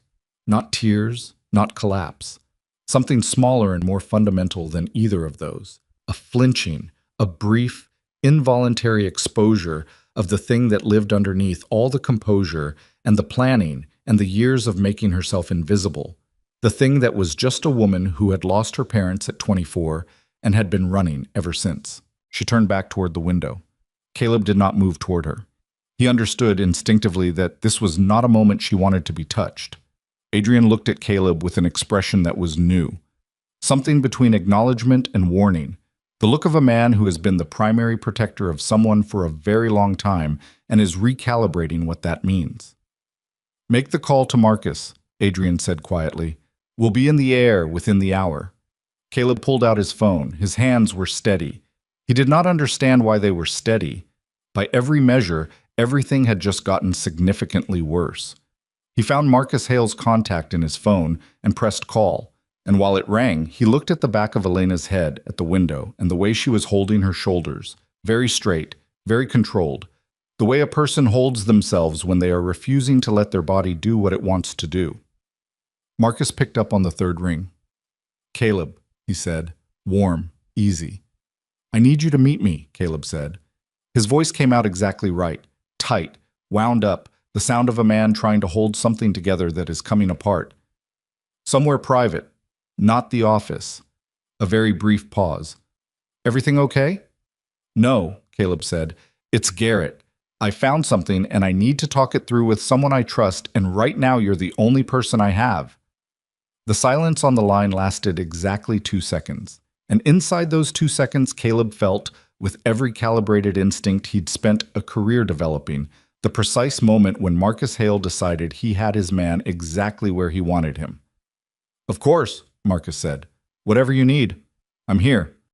And in the window across the room, Elena's reflection watched Caleb's face with an expression that was no longer cracked. It had re-solidified into something harder and more purposeful than anything he had seen from her yet. And he understood that whatever she had allowed herself to feel for those few seconds, she had now put back behind her teeth where she kept everything important, and she was going to Brussels, and she was going to walk into that institution, and she was going to do what she had always done: survive. But this time, for the first time, she was not doing it alone. Caleb chose a restaurant 3 blocks from the office. Not neutral territory. There was no neutral territory anymore, and pretending otherwise would have been a waste of energy he didn't have. He chose it because it had a back room that he had used for private lunches before, because the owner knew him well enough to arrange the space without asking questions, and because it had 2 exits that were not the front door. He arrived 20 minutes early. He ordered coffee he didn't drink. He sat with his back to the wall and his phone face down on the table, and he ran the performance through his head one more time, the way he ran acquisition pitches. Not word for word, but emotionally, finding the truth inside the constructed thing, because the best performances are never entirely constructed. He was genuinely angry. That was real. He was genuinely exhausted. That was real. He had genuinely been betrayed by someone he trusted, and though the betrayal he was about to describe to Marcus was Garrett's and not Marcus's own, the feeling underneath was the same feeling, and feelings were what Marcus would be reading. He watched the front entrance through the frosted glass partition. He watched Marcus come through the door at 12:03, scan the room, find him, and cross toward him with the walk of a man who has already decided how this conversation ends. Marcus sat down. He looked at Caleb's face for 3 full seconds before speaking. "You look like you haven't slept," Marcus said. "I haven't," Caleb said. "Tell me what happened." Caleb leaned forward. He put both forearms on the table and he let his voice go to the place where control phrase at the edges, where the effort of holding things together shows through. "I asked Garrett to pull records on the North Corridor properties Monday night," he said. "The acquisition documentation, the permit histories. He said he would." He paused. Let the pause do something. "Last night I found out he called you." Marcus's face moved through something very fast. Not panic. Marcus was too experienced for panic, but a rapid internal calculation, the kind that happens behind the eyes while the face is still composing its response. "Called me?" Marcus said. Careful. Measured. "Your personal cell. 9:53. 12 minutes. Caleb held his gaze. "I need to know what he told you and why he was talking to you instead of coming to me." Another calculation. Caleb felt it in the half-second delay, in the way Marcus's hand settled flat on the table, in the very slight adjustment of his weight that looked like relaxation and was actually repositioning. "He called me because he was worried about you," Marcus said. His voice was perfectly calibrated, concerned, slightly reluctant, the voice of a man being pulled into something he didn't seek out. "He said you'd come back from somewhere. He didn't say where, and you were asking questions that he didn't understand. I was worried you were in some kind of trouble." "And what did you tell him?" "I told him to keep an eye on you and let me know if anything escalated." Marcus tilted his head slightly. "Caleb, what kind of trouble are you in?" It was good. Caleb gave him that internally. It was a genuinely good redirect, Flip the position, establish Marcus as the concerned party, make Caleb's investigation of his own employee look like the alarming behavior. I don't know yet, Caleb said. That's why I needed to talk to you. He watched Marcus absorb this, the small easing of something in his shoulders, the decision, visible only in retrospect, to believe he had the situation managed. Walk me through it, Marcus said, from the beginning. And Caleb did. He walked him through a version of it, partial truths arranged like furniture in a room designed to look like the whole room, with the most important things placed behind doors that appeared to be walls. He talked about Garrett's call. He talked about feeling like something was off in the North Corridor documentation. He talked about his own instincts firing and not knowing what they were firing at. He did not mention Brussels. He did not mention the trust filing. He did not mention Elena. He watched Marcus listen, and he watched Marcus believe him, and the specific quality of that belief, the relief inside it, the small expansion of confidence that came from a man who thinks he's been handed control of the narrative, was the most sickening thing Caleb had felt in recent memory. 9 years. He kept his hands still. He kept his voice in the register of a man asking for help. He stayed in the room until 1:15, when Marcus put a hand on his shoulder and told him they'd figure it out together, that Garrett would be dealt with, that Caleb should go home and get some sleep, and let Marcus handle the next steps. Caleb said thank you. He meant nothing. He walked out of the restaurant and around the corner and into an alley where he stood with one hand against the brick and breathed through his nose until the nausea passed. His phone buzzed. The secure line. A single word from Adrian's coordinator. Airborne. Elena was in the air. He pushed off the wall and straightened his jacket and walked back toward the office like a man who had just had a reassuring lunch with a trusted colleague, because Marcus's people were almost certainly watching, and the performance was not over. It lasted until 3:47 in the afternoon. Caleb was at his desk when the fire alarm in the Harmon Street warehouse triggered. He knew this because the building's monitoring system was linked to the Vossler Group operations dashboard, which Caleb had pulled up on his secondary screen under the guise of reviewing project timelines. The alarm lasted 4 seconds and then went silent, manually reset, which meant someone inside the building had triggered and then killed it, which meant someone inside the building had made a mistake and then corrected it, which meant people were inside the building doing something that required enough activity to accidentally trigger a heat sensor. He texted the secure line, "Activity confirmed at Harmon Street. They're working fast." The response came back in 2 minutes, not from the coordinator. From Adrian directly. "We know. We have visual. They're consolidating faster than projected. How much time can you buy?" Caleb looked across the open floor toward Marcus's office. Marcus was on the phone. His back was partially to the glass, but Caleb could see the angle of his shoulders and the specific stillness of a man in a tense conversation. He typed back, working on it. "What's Elena's status?" 3 minutes passed. 4. 5. On approach to Brussels. 40 minutes out. 40 minutes. He needed 40 minutes plus however long the institution's process took. Adrian had said the filing itself required physical presence and biometric verification and the presentation of the original trust identification document, which Elena carried on her person at all times in a format that Adrian had described only as not digital and not easily replicated. He needed an hour minimum. Probably 90 minutes. He looked at Marcus's office again. Marcus was off the phone now. He was looking at his screen with an expression that Caleb could read from 30 feet through glass. It was the expression of a man receiving information he had not expected. Someone had told Marcus something. Caleb picked up his desk phone, the landline, the internal system, and called Marcus's extension. Marcus picked up immediately. "Yeah." "My car's getting serviced," Caleb said. "Can I get a ride to the Harmon Street site? I want to do a quick walk this afternoon. Look at the structural questions before Thursday's formal visit. Shouldn't take more than an hour." A pause. Not long. Not long enough to be suspicious on its own, but Caleb had been reading the pauses in Marcus Hale's responses for 2 days now, and he felt the quality of this one like a change in air pressure. "Tonight might be better," Marcus said. "Site crew's still there this afternoon." "I thought the crew was on modified hours this week." Another pause. "Let me check the schedule and call you back." "Sure," Caleb said. "I'll be here." He hung up and immediately pulled the operations dashboard back up. The Harmon Street building monitor showed the alarm system had been reset to passive mode. Someone had deliberately taken it offline, which meant whatever was happening inside the building, they no longer wanted the monitoring system recording it. He picked up his cell and called the secure line voice option.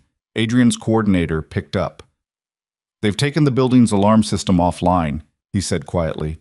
"Whatever they're staging in there, they're finishing it now. Not tonight. Now." "Understood. We're repositioning."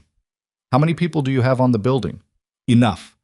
The coordinator's voice was flat and certain in a way that Caleb recognized as the sound of professional competence in a field he did not operate in. "Mr. Vossler, your role right now is to stay in that office and keep Marcus Hale's attention on you. Can you do that for 90 minutes? "I can do that." "Don't go to Harmon Street. Whatever you're thinking, don't." He hung up. He sat in his office for 6 minutes and 30 seconds. He watched Marcus's office through the glass. Marcus was on his phone again, standing this time, with his back fully turned. At the 6-minute 30-second mark, Caleb's cell buzzed. "Unknown number." He answered. "Mr. Vossler." A male voice, unfamiliar, with the flat affect of someone reading from a prepared position. "My name is not important. What is important is that you understand your current situation clearly. Elena Marlowe's flight was diverted 20 minutes ago to an alternate airfield outside Liège. She is safe and unharmed. She will remain that way as long as you and your associates do not take any further action regarding the Harmon Street property or the Brussels institution. You have 1 hour to communicate this to Adrian Ravel." Caleb's blood went somewhere cold and deep. "I want to speak to her," he said. "That's not—" "I want to speak to her," he said again. His voice didn't rise, it went the other direction. Down and very quiet, the way his voice went when he was most dangerous in a negotiation, which was when he stopped performing certainty and simply inhabited it. "Right now, or this conversation is over and I start making calls." A pause. Movement on the line. Then Elena's voice. "I'm fine." Clipped, controlled.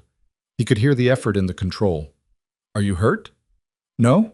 "Caleb, don't—" Her voice cut off, like the phone had been moved. The flat male voice returned. 1 hour, Mr. Vossler." The line went dead. Caleb sat absolutely still for approximately 4 seconds. Then he stood up, walked to his office door, opened it, and crossed the floor to Marcus Hale's office in 15 steps. He opened Marcus's door without knocking. Marcus turned from his window. His phone was in his hand. His expression did the thing that well-prepared faces do when something unexpected happens. It assembled into concern a half-second too late. "Caleb." "They have Elena," Caleb said. He closed the door behind him. "And you're going to tell me right now where she is." The concern on Marcus's face didn't collapse. It shifted, very slightly, into something that was its own kind of tell. Not guilt, not alarm. The specific expression of a man deciding how much of his hand to show. "I don't know what you're talking about," Marcus said. "Yes, you do." Caleb moved further into the office. I was aware of his own body in a way that was unusual. The specific weight of his hands, the temperature of the room, the 3 feet of carpet between where he stood and where Marcus stood. "You've been running a play against Elena Marlowe's family trust for 4 years using my company as your infrastructure. You've been feeding information about my movements to the network you work for. You compromised Garrett Wynn and used him to track what I knew.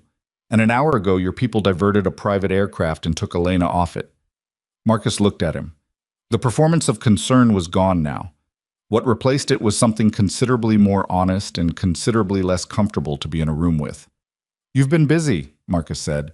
"Tell me where she is." "I don't make those calls, Caleb." His voice was different now, still controlled, but the warmth had been removed, and what was underneath was a kind of flat professional candor that was somehow worse than hostility. "I don't control those logistics. I'm a facilitator." "A facilitator," Caleb repeated. "I connect resources to opportunities. That's what I've always done. For you, for others. The work isn't different. The client is." "The client murdered Elena's parents." Something moved across Marcus's face. Not remorse. More like the slight discomfort of a man who prefers not to think about certain downstream consequences of his work. "I don't know anything about that." "You know enough," Caleb said. "You know what they want, and you spent 4 years building the infrastructure for them to get it. That makes you responsible for everything that comes attached." "That's a very moralistic position," Marcus said. For a man who signed a building acquisition without reading the subsidiary documentation. It landed. Caleb let it land because deflecting it would have cost him more than absorbing it. "You're right," he said. "I didn't read it. I trusted you. That's on me." He took one step forward. "Now tell me how to reach the people who have her, or tell me where that aircraft was diverted to, or give me something I can use in the next 50 minutes. And if I don't? Then I take everything I have to the Financial Crimes Division and the Commercial Fraud Task Force and every relevant authority I can reach in the next hour, and I burn down every piece of infrastructure your people have built in this city, starting with the Harmon Street property." Marcus tilted his head slightly. "And Elena?" "Elena can take care of herself," Caleb said. "She's been doing it longer than either of us." He held Marcus's gaze. "But I would prefer not to test that right now. So give me something." Marcus looked at him for a long moment. A real assessment this time. Not the managed reading of a man taking stock of a useful asset, but the genuine calculation of a person deciding whether a situation has changed enough to require a different response. "There's an airfield," Marcus said fine. "Private. Outside Liège. The aircraft was rerouted there because a filing in Brussels was anticipated and the goal was to delay." He paused. "She's being held in the aircraft. They won't move her. Moving her creates a criminal liability that the network prefers to avoid. They want the delay, not a kidnapping charge." "How many people?" "On the aircraft? 4. At the airfield, 2 more. Armed?" "Professionally cautious," Marcus said, which was not an answer and was also completely an answer. Caleb pulled out his phone. He sent the airfield information to the secure line in a text that took him 11 seconds to type. "You understand," Marcus said, watching him, "that this doesn't change the trust filing. The freeze is active. Even if you get her to Brussels tonight, the window closes at midnight, and the institution's administrative process takes 30 minutes, Caleb said. "If the right documentation is presented in person before midnight, the stay issues in 30 minutes. I checked." He met Marcus's eyes. "I've been busy." Something changed in Marcus's expression. The professional flatness acquired a new quality. Not quite respect, which would have been too human a word for what passed between them, but a kind of recalibration, the recognition of an opponent. "What happens to me?" Marcus asked. "That's not my decision," Caleb said. "But I'd start thinking about what you know that the authorities would consider valuable, because the network you work for is going to spend the next several months looking for someone to hold responsible for losing this play, and you're the most visible option." He left Marcus's office without closing the door. He was in the elevator before his phone buzzed. "Adrian, airfield confirmed. We're moving. Keep your phone on." Caleb stepped out of the elevator into the lobby and walked through the building's front doors into the afternoon and felt the cold air hit his face and stood on the sidewalk for a moment with his eyes closed. 53 minutes to midnight in Brussels. He opened his eyes and flagged a cab. "I went to the Harmon Street warehouse." He knew he wasn't supposed to. He knew the coordinator had told him not to, and he knew Adrian's people were already repositioning, and he knew that showing up at a building where a criminal network was staging fraudulent documentation was not what a man who was supposed to be providing a distraction should do. He went anyway, because Elena was at an airfield in Belgium with 4 armed people on an aircraft, and he needed to do something with his hands. The building's main entrance was locked, but it was his building and he had a key and he used it. The lobby was dark. The freight elevator was running. He could hear the mechanism somewhere above him, which meant it was being used, which meant people were still working the upper floors. He took the stairs. The second floor was empty. Third floor? He opened the stairwell door and looked down a long corridor that was lit by temporary industrial lights strung along the ceiling. And at the far end of the corridor, 2 men were moving between 2 open rooms with the focused efficiency of people completing a job against a deadline. Caleb did not have a weapon. He was a businessman in a charcoal suit in a building he owned. He walked down the corridor.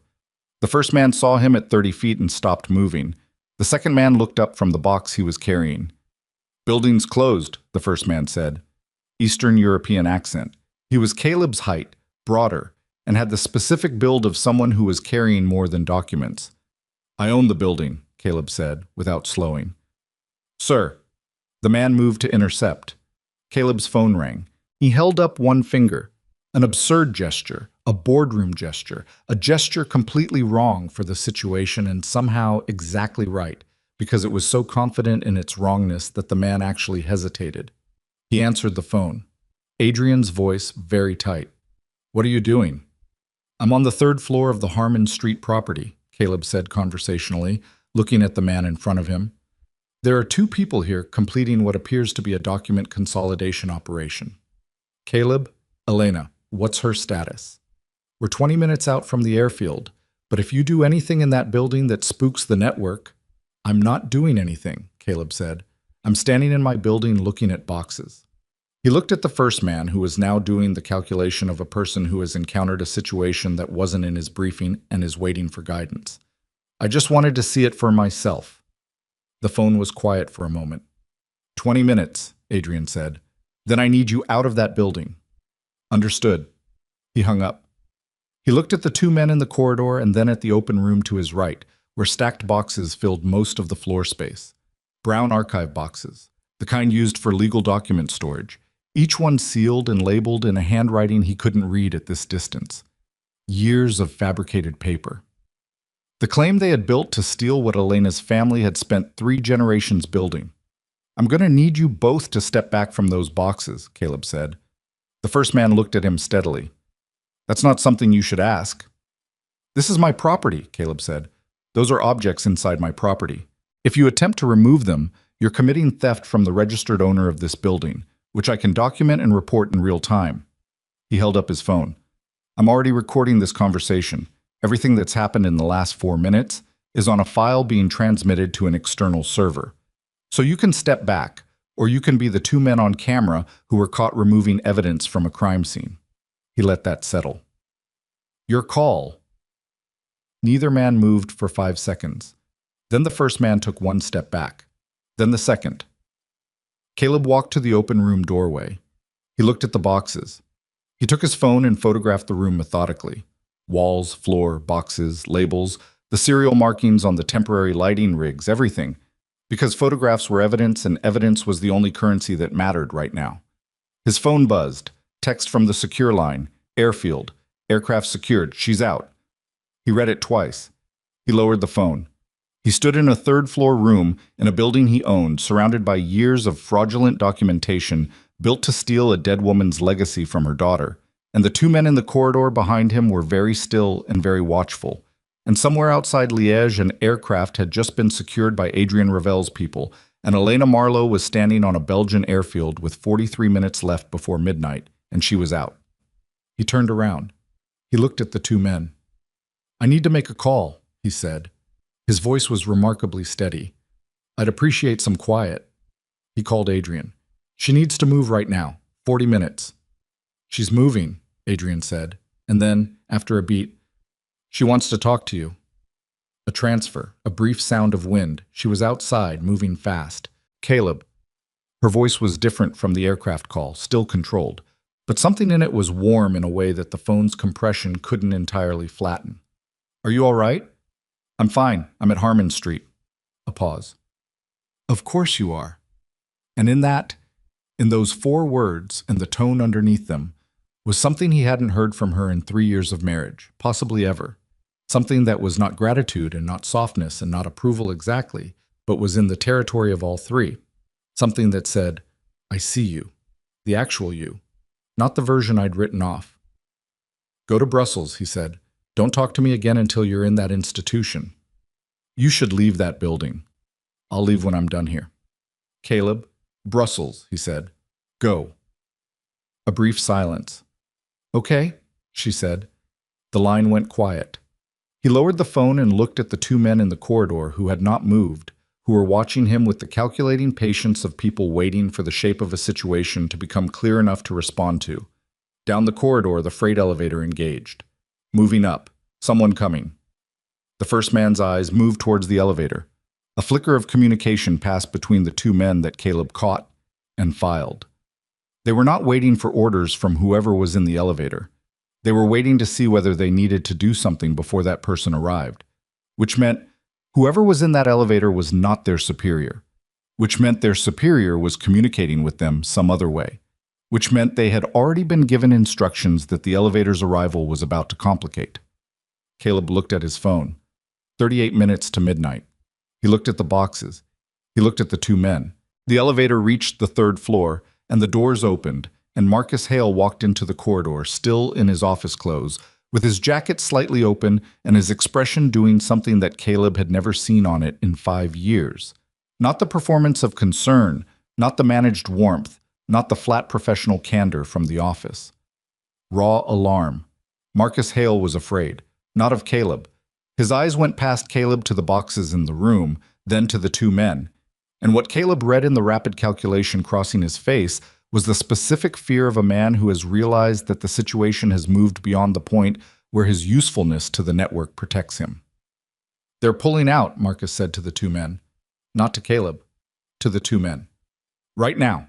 Everything in the truck, we move in 10 minutes. The first man looked at Caleb. "He doesn't leave," Marcus said, still not looking at Caleb, as though by not looking he could keep the sentence from being what it was. Caleb felt the temperature of the corridor change. "Marcus," he said. Marcus finally looked at him. The fear was still there, underneath everything, but the professional mask had come back down over it. Not perfectly, the edges were showing, but enough to function. "I'm sorry," Marcus said. And it was possible, listening to the specific quality of those two words, that he meant some partial version of them. "This was always going to end one way. You just moved faster than anyone expected." "It's not ended yet," Caleb said. "Caleb," Marcus's voice dropped, almost private. "Walk out of this building. Take your documentation. Take your photographs. Go file whatever you're going to file. But walk out now, before the next 10 minutes happen. Because what happens in the next 10 minutes is not something you're equipped for, and I cannot—" He stopped, reorganized. "I cannot control what these people do when they're under pressure." The first man had moved. Not toward Caleb, toward the boxes. He was lifting one. The second man had moved to the room's secondary access, a connecting door that Caleb hadn't noticed, which now stood open to an adjacent space. They were not stopping because Caleb was there. They had never been going to stop because Caleb was there. He looked at Marcus. He looked at the man lifting the box. He looked at his phone. 36 minutes. And he did the arithmetic of the situation with the same speed he applied to acquisition deals, where the numbers either worked or they didn't, and sentimentality was the most expensive mistake you could make. He stepped directly in front of the man with the box. "Put it down," he said. The man looked at him, set the box on the floor with deliberate care, as though the box itself were not the issue, and then, in the same motion, straightened and looked at Caleb with the flat, steady gaze of someone who has been told to do a job and is doing it regardless of what stands in the way. Caleb's phone rang. He didn't take his eyes off the man. He answered it. The coordinator's voice. "Get out of the building, right now. We have people 30 seconds out, and they need you clear of the entrance." "How many are coming?" "Enough. Out. Now." The man in front of him reached past him toward the box. Caleb grabbed the man's forearm. What happened next was very fast and not elegant, and left Caleb on the floor of the corridor with his shoulder against the wall and a sharp, specific pain radiating from his left side where he'd hit the doorframe, and the man standing over him was saying something in a language Caleb didn't speak, and Marcus was across the corridor with his hands slightly out, the universal gesture of a man trying to keep a situation from escalating past a point he can explain later. Caleb breathed through the pain. Assessed. Nothing broken. He was reasonably sure nothing was broken. He heard the stairwell door open at the end of the corridor. Then another door. Then the freight elevator again. Then the corridor was very loud and very crowded and full of people who were not building crew, and the two men who had been moving boxes were no longer moving boxes. And Marcus Hale was standing against the wall with his hands raised and an expression of total and complete resignation. Caleb sat on the floor of his own building with his back against the wall and his left side hurting and his phone still in his hand, and he looked at the boxes in the room and the people now moving through the corridor, and he thought, with the specific clarity that sometimes arrives in the aftermath of physical impact, the boxes are still here. They hadn't moved the boxes. Every box was still in that room. He checked his phone. 34 minutes. He pressed his palm against the wall and pushed himself upright. His shoulder protested. He ignored it. One of Adrian's people, a compact woman in dark clothing who moved like someone who had done this before in rooms exactly like this one, looked at him as he stood.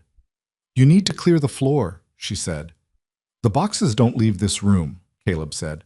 They're not going anywhere. She looked at him the way people look at civilians in operational situations. Not unkind, but absolutely certain about the hierarchy. Now please clear the floor. He cleared the floor. He took the stairs down and came out into the evening air, and the street was different now. Two vehicles he hadn't seen when he arrived, parked with the engine-off stillness of vehicles that are there on purpose. And he stood on the sidewalk outside his building, and his side hurt and his hands were shaking slightly, which he noticed with the detached interest of a man observing a fact about himself. His phone buzzed. Text from an unknown number. He opened it and saw 3 words. And the 3 words were in English. And the English was Elena's specific cadence, the exact economy of someone who has spent years saying only what is necessary. I'm inside. Walking. 32 minutes to midnight. He put his phone in his pocket and stood on the sidewalk and breathed cold evening air and waited for the next message that would tell him whether 3 years of silence and sacrifice and one morning in a courthouse in the rain had meant something or had simply been the elaborate geography of a loss that was always going to happen one way or another. The street was quiet. The building behind him was not. Somewhere above him, on a 3rd floor, boxes of fabricated years sat under guard, intact, waiting to become the evidence that ended an organization that had spent a decade believing it was untouchable. And in Brussels, 31 minutes from midnight, Elena Marlowe was walking through the door of an institution that had held her family's legacy in protective suspension for 11 years, carrying documents that only she could present, doing the thing she had always done, moving forward, alone, and then, for the first time, not entirely. The text came at 11:51. 9 minutes before midnight. Caleb was still on the sidewalk outside the Harmon Street building, his left side throbbing with the specific insistence of an injury that hasn't decided yet how serious it intends to be. He read the message twice. Stay issued. Midnight holds. It's done. He read it a 3rd time. He put the phone in his pocket and stood very still on the empty street and felt something move through him that was not relief exactly. Relief was too clean a word, too immediate, without the weight of everything that had accumulated to make this moment possible. It was more like the specific sensation of a structure that has been under enormous load for an extended period finally being allowed to rest. Not the absence of pressure. The first real breath after the pressure lifts. He called the number back. It rang 4 times. Then her voice, slightly out of breath, the ambient sound of an institutional lobby behind her. Marble echo, distant footsteps, the hum of a building that had been processing other people's urgencies for decades before tonight. It worked, she said. I know. I got the text. The stay issued at 11:48, 3 minutes of margin. A pause in which he could hear her exhale, not a composed, managed exhale, the real kind. The administrator was a 70-year-old Belgian man who looked at my documentation for 4 minutes without speaking and then said, in perfect English, "We have been expecting someone to come for this for a very long time." Caleb said nothing for a moment. "Are you all right?" he asked. "I don't know yet," she said. "Ask me in an hour." "Where's Adrian?" "Outside. He doesn't come into institutions if he can avoid it. Professional habit." Another pause. "Caleb, your side. One of Adrian's people said you went down on the 3rd floor." "I'm standing. It's fine." "That's not the same thing as fine." "No," he agreed. "It's not." She was quiet for a moment. He could hear her moving, the lobby sound shifting as she walked toward an exit, the ambient echo thinning. "Come to Brussels," she said. It came out in the plain, direct way of someone who has stopped performing anything in either direction, not asking permission, not making an offer, just stating a preference as a fact. "Tonight?" "There's a flight at 2. Adrian's people can arrange it." Another pause, and in it something that had been held at careful distance for most of their conversation came slightly closer. "I think we need to finish this conversation in the same room." "Which conversation?" "All of them," she said. "The ones we should have had." He looked up at the building in front of him. Somewhere above, Adrian's people were cataloging boxes and photographing labels, and doing the work that would translate 3 years of criminal positioning into the kind of evidence that institutions with authority actually act on. The work was not done. The network was not destroyed. Marcus Hale was going to spend a very uncomfortable next several months and Garrett Wynn's 9 years of association with Caleb were going to have a complicated and painful denouement that Caleb had not fully allowed himself to process yet. None of it was done. But the midnight deadline had passed, the stay was issued, the trust was protected, and Elena Marlowe was standing in a lobby in Brussels asking him to get on a plane. "I'll be there by 4, he said. He arrived at 3:57. Adrian had arranged a car from the airport, which meant the driver knew exactly where to go without being told, which was the specific practical efficiency of a man who had been running complicated logistics for decades. The car delivered Caleb to a hotel in the center of the city. Old building, wide stone facade, the kind of place that had absorbed a century of other people's significant moments without accumulating any visible emotion about it. Elena was in the lobby when he walked in. Seated in one of the low chairs near the window, still in the clothes she'd been wearing when she boarded the aircraft from England, a cup of something in her hands that had gone cold, judging by the way she was holding it.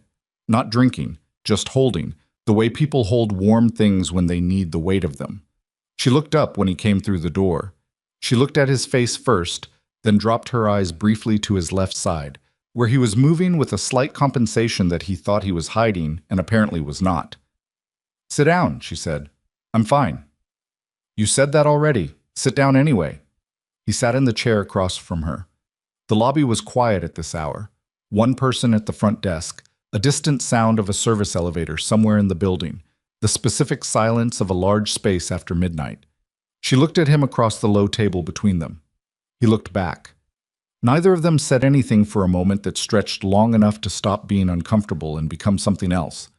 The particular quality of quiet between two people who have been through something together and don't need to immediately fill it. "Tell me about Garrett," she said finally. He had been expecting this and had also been dreading it, which is the standard condition of anticipating a necessary conversation. He breathed through it and started from where it needed to start. 9 years, he said. He came to me when the company was small enough that I was doing 3 people's jobs, and he walked in and did 2 of them without being asked. I've never had an assistant who could read a room the way he could, anticipate the need before it was spoken, know when to push and when to stay quiet. He paused. I thought it was instinct, loyalty. I thought I'd just been lucky. When did it start? Elena asked. His involvement with them. Based on the call pattern Adrian's people found, at least 2 years ago, maybe longer. He pressed 2 fingers to the bridge of his nose. He didn't compromise anything obvious, nothing that would have shown up in an audit. He just reported. What I knew, what I was thinking, where my attention was. Small intelligence, consistently fed. Long enough to be useful, Elena said.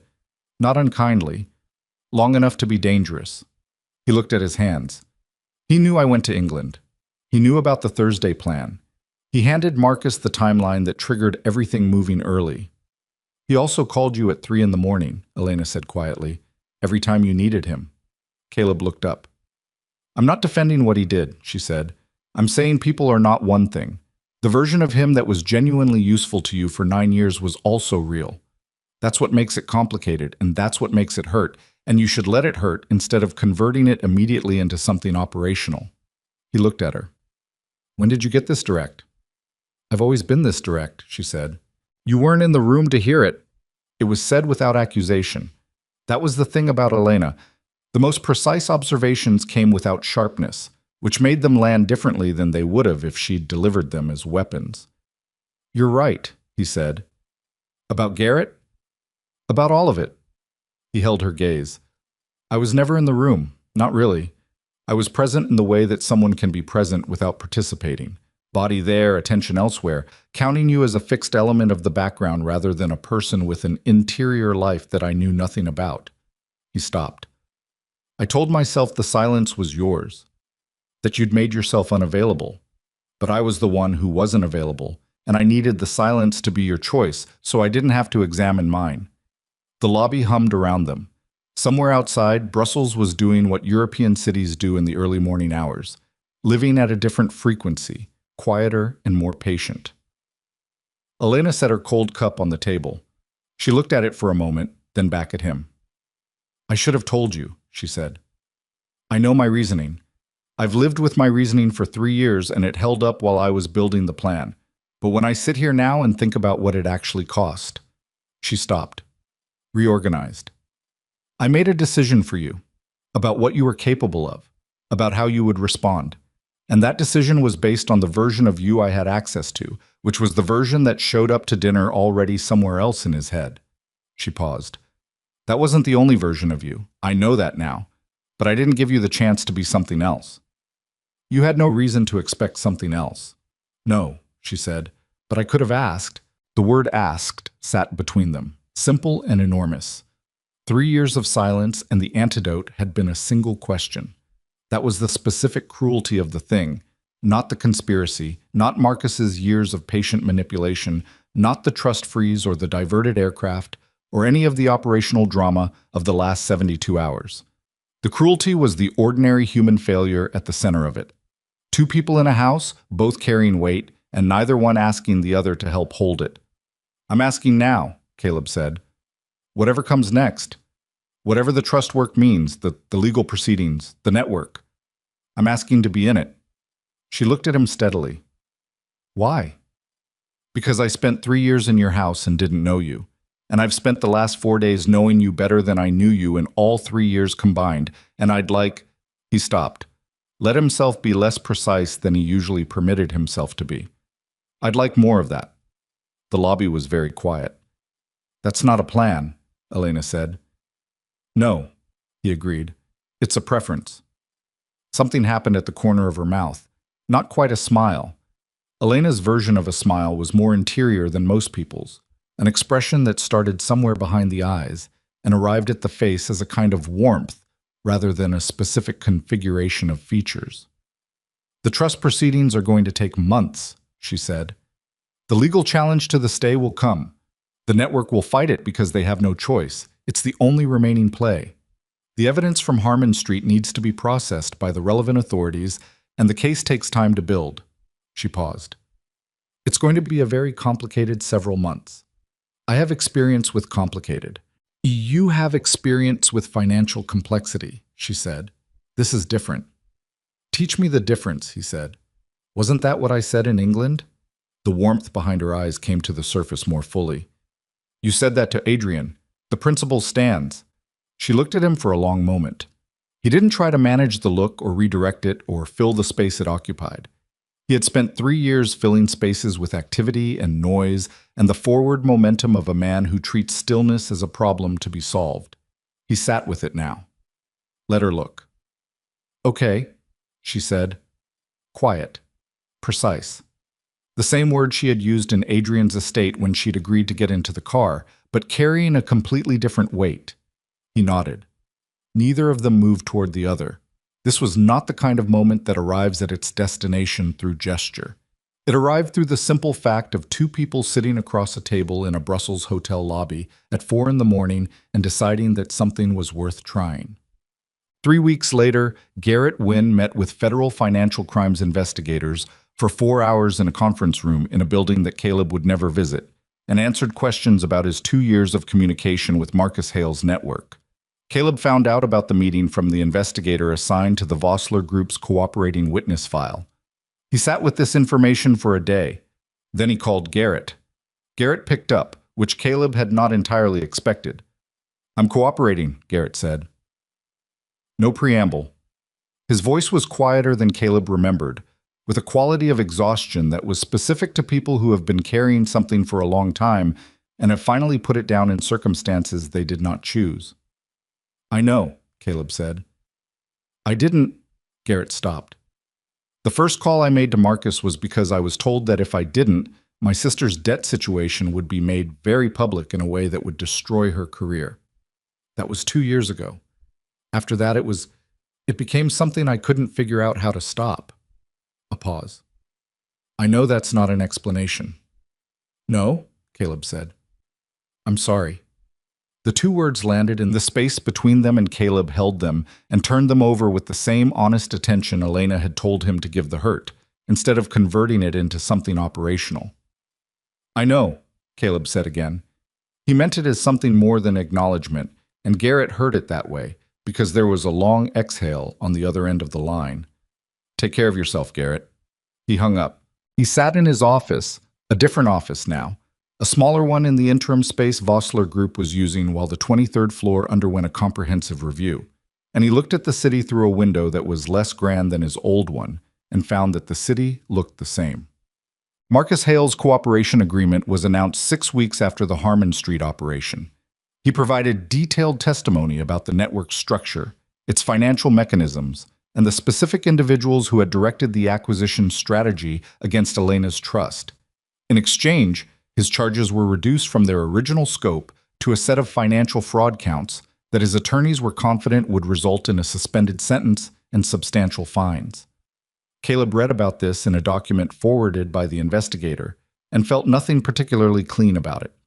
Justice in the operational sense and justice in the human sense had never been the same thing, and he was old enough to know that demanding they be the same was a form of romanticism he couldn't afford. He forwarded the document to Elena with a single line, "For your records."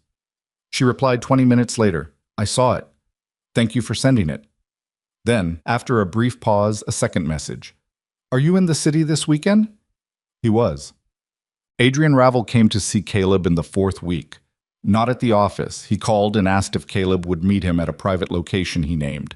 A restaurant in a neighborhood Caleb didn't know well, small and quiet, and the kind of place that required a specific introduction to find. Caleb went. Adrian was already seated when he arrived, and he had ordered wine, which he did not pour until Caleb sat down. This small courtesy felt intentional. Everything Adrian did felt intentional, which was either the quality of a very deliberate man or the quality of a man so deeply habituated to control that it had become indistinguishable from natural behavior. Possibly both. "I wanted to speak to you without Elena present," Adrian said, "because some things are easier to say without the person they're primarily about in the room." "All right," Caleb said. "I've known her since she was 12 years old." Adrian poured the wine, set the bottle down. "Her father was a difficult man in many ways, but he loved his daughter with a specificity that I found genuinely affecting. When he died, I made a promise that was not asked of me, but that I made nonetheless. I have kept it for 11 years. He picked up his glass but didn't drink. He looked at the table as though organizing something. "There were moments," he said, "when keeping that promise required me to accept that I could not give her what she actually needed. Protection is not the same as presence. Safety is not the same as a life." He paused. "She made herself invisible because I taught her that visibility was the threat. That was a necessary lesson and also a cage, and I built the cage with the best intentions available to me at the time." Caleb listened.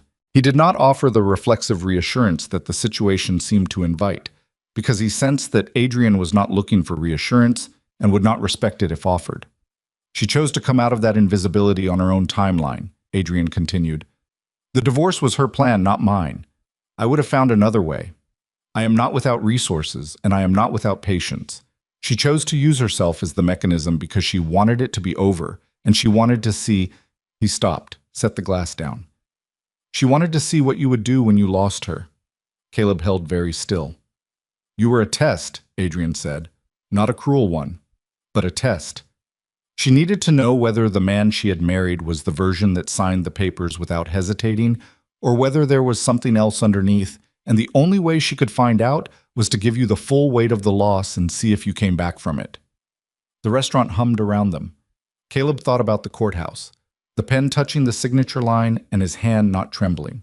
Elena across the table with eyes like still water. "She could have just asked me," he said. "Yes," Adrian agreed. "She could have, but she had spent 3 years trying to read you through the available evidence, and the available evidence was not encouraging." He looked at Caleb directly. "I am telling you this because you should know it, not because it changes anything. She told me about Brussels, and about the conversation in the lobby, and I think you already understand more than you did. I'm telling you because you deserve to know the complete architecture of what happened, and because I will not tell you again." "Fair," Caleb said. "She is not easy," Adrian said. "Not in the way that people use that word, meaning emotionally requiring. She is not requiring. She is demanding in a deeper sense. She will require you to be exactly as present as she needs, which is completely, and she will not ask twice if you fail it." He paused. "She never asked me twice, and I was the most constant presence in her life for 11 years. Caleb absorbed this. "Are you warning me?" "I'm informing you," Adrian said. The decision is yours. He picked his glass up again and this time drank. She does not need you. I want to be clear about that. The trust is stable, the network is substantially dismantled, her legal position is the strongest it has been in 11 years. She is not a woman who requires saving. He set the glass down. But she is a woman who could choose to let someone in. Whether that person is worth the choice is the only question that matters. And you're asking whether I'm worth it, Caleb said. I'm observing, Adrian said, that you went to England uninvited and then to Brussels, and then stood in the corridor of your own building and got knocked into a door frame rather than step aside, and that you called her before you called anyone else when you were standing on the sidewalk afterward. He looked at Caleb with the steady, undecorated gaze of a man who has spent his life reading people in high-stakes situations. I am not asking a question. I am noting evidence. Caleb met his gaze. What happens to you after all this? Adrian considered the question with the care it deserved. I am closing the active portion of my involvement in certain kinds of work, he said. There are people who will require transition management and arrangements that cannot simply be abandoned, but the chapter that required what I have been is ending. He paused. I am not young, and Elena is safe in a way she has not been since she was 12 years old. The work is done.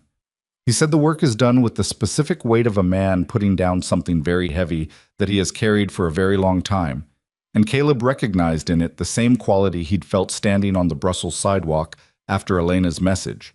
Not triumph, not clean relief, but the particular exhaustion of a person who has finally been allowed to stop. They finished the wine. They talked for another hour about things that were not Elena, about the city, about a development project Caleb described in general terms, about the specific character of institutions that survive longer than the people who build them. Adrian was, when not in his operational register, a man of considerable intelligence and dry humor, and the conversation had the quality of two people who have come to each other from opposing angles and found, in the space between their positions, something unexpected. When they left, Adrian shook Caleb's hand in the doorway of the restaurant.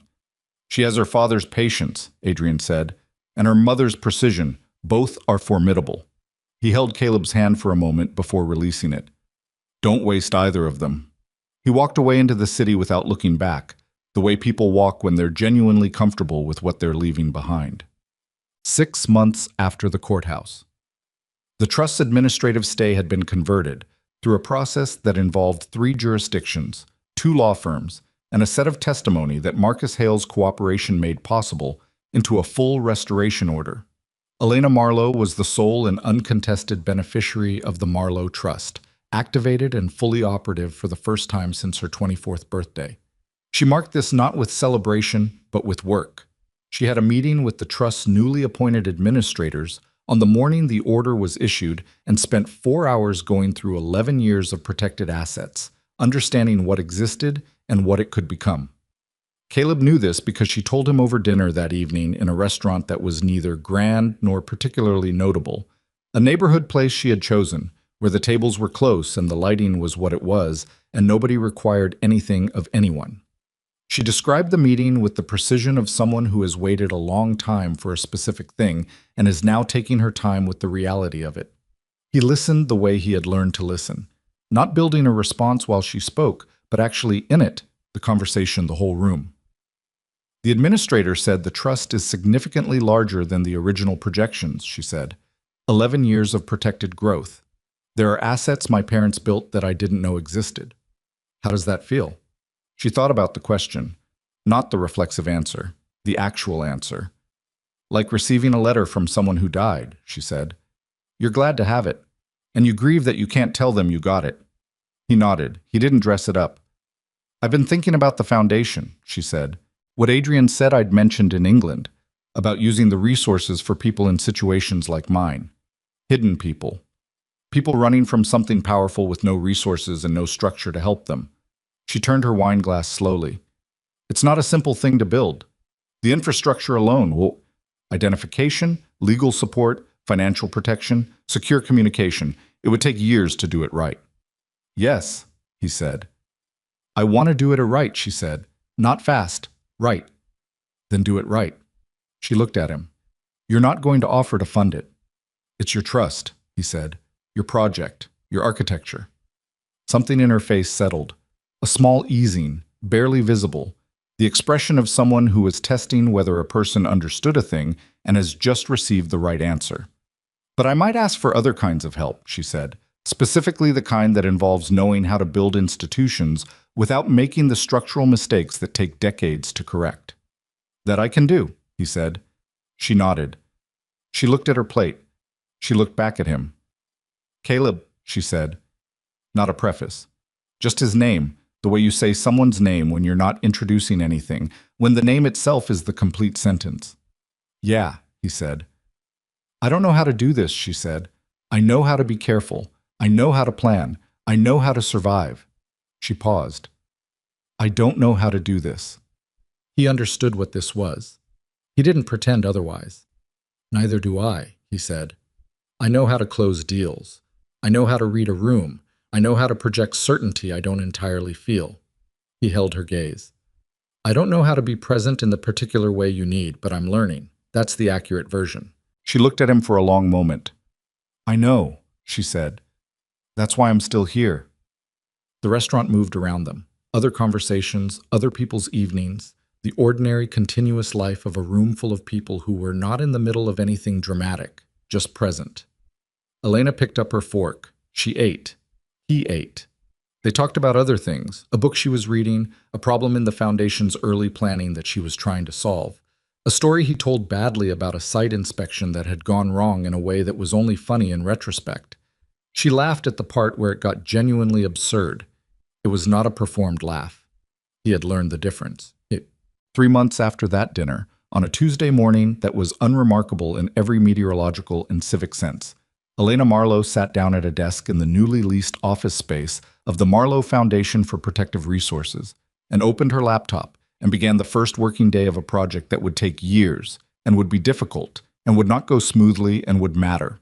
She had 3 staff members, 2 contracted consultants, and 1 lawyer who had agreed to work on a reduced fee arrangement until the Foundation's financial structure was fully operational. She had Caleb Vossler's cell number in her phone and a standing dinner on Thursday evenings that had not yet been canceled. She had a trust bearing her family's name, active and protected, and entirely her own. She had the specific quality of quiet that belongs to people who have survived something long and hard and have come out with most of themselves intact. Not all, not without cost, but enough. The fundamental enough that lets a person sit down at a desk on a Tuesday morning and begin. She opened a new document. She typed a name at the top, the Foundation's first active case, referred by a legal contact Adrian had sent before he stepped back from operational involvement. A woman in another city. A difficult situation. No resources. Nowhere obvious to go. Elena read the file once. Then she picked up her phone and called the first number on the consultation list and said, without any particular drama, "I've looked at the case. Let's talk about what she needs." Outside the office window, the city moved and breathed and carried its ordinary weight of complexity and mess and human decision-making. And the morning light came through the glass at the angle it comes through in the middle of autumn, clear and slightly gold and without sentiment. It was not a perfect ending. It was the beginning of something that was going to require daily commitment and imperfect execution and honest repair when the repair was needed. It was the kind of thing that you don't build in a courthouse or a hotel lobby or a Brussels institution or a warehouse corridor, but in the accumulated evidence of ordinary days, the ones where you show up and the ones where you fail and the ones where you tell the truth about the failure instead of converting it into something else. Caleb Vossler understood this now in a way he had not understood anything before it, which was slowly, incompletely, with the specific humility of a man who had been wrong about the most important things and was learning to treat that not as a wound to his identity, but as the beginning of an accurate one. Elena Marlowe understood it in the way she understood most things. She had known it for years and had been waiting to see whether the knowing would get to be useful. It was going to be useful. That was enough. That was in fact more than enough.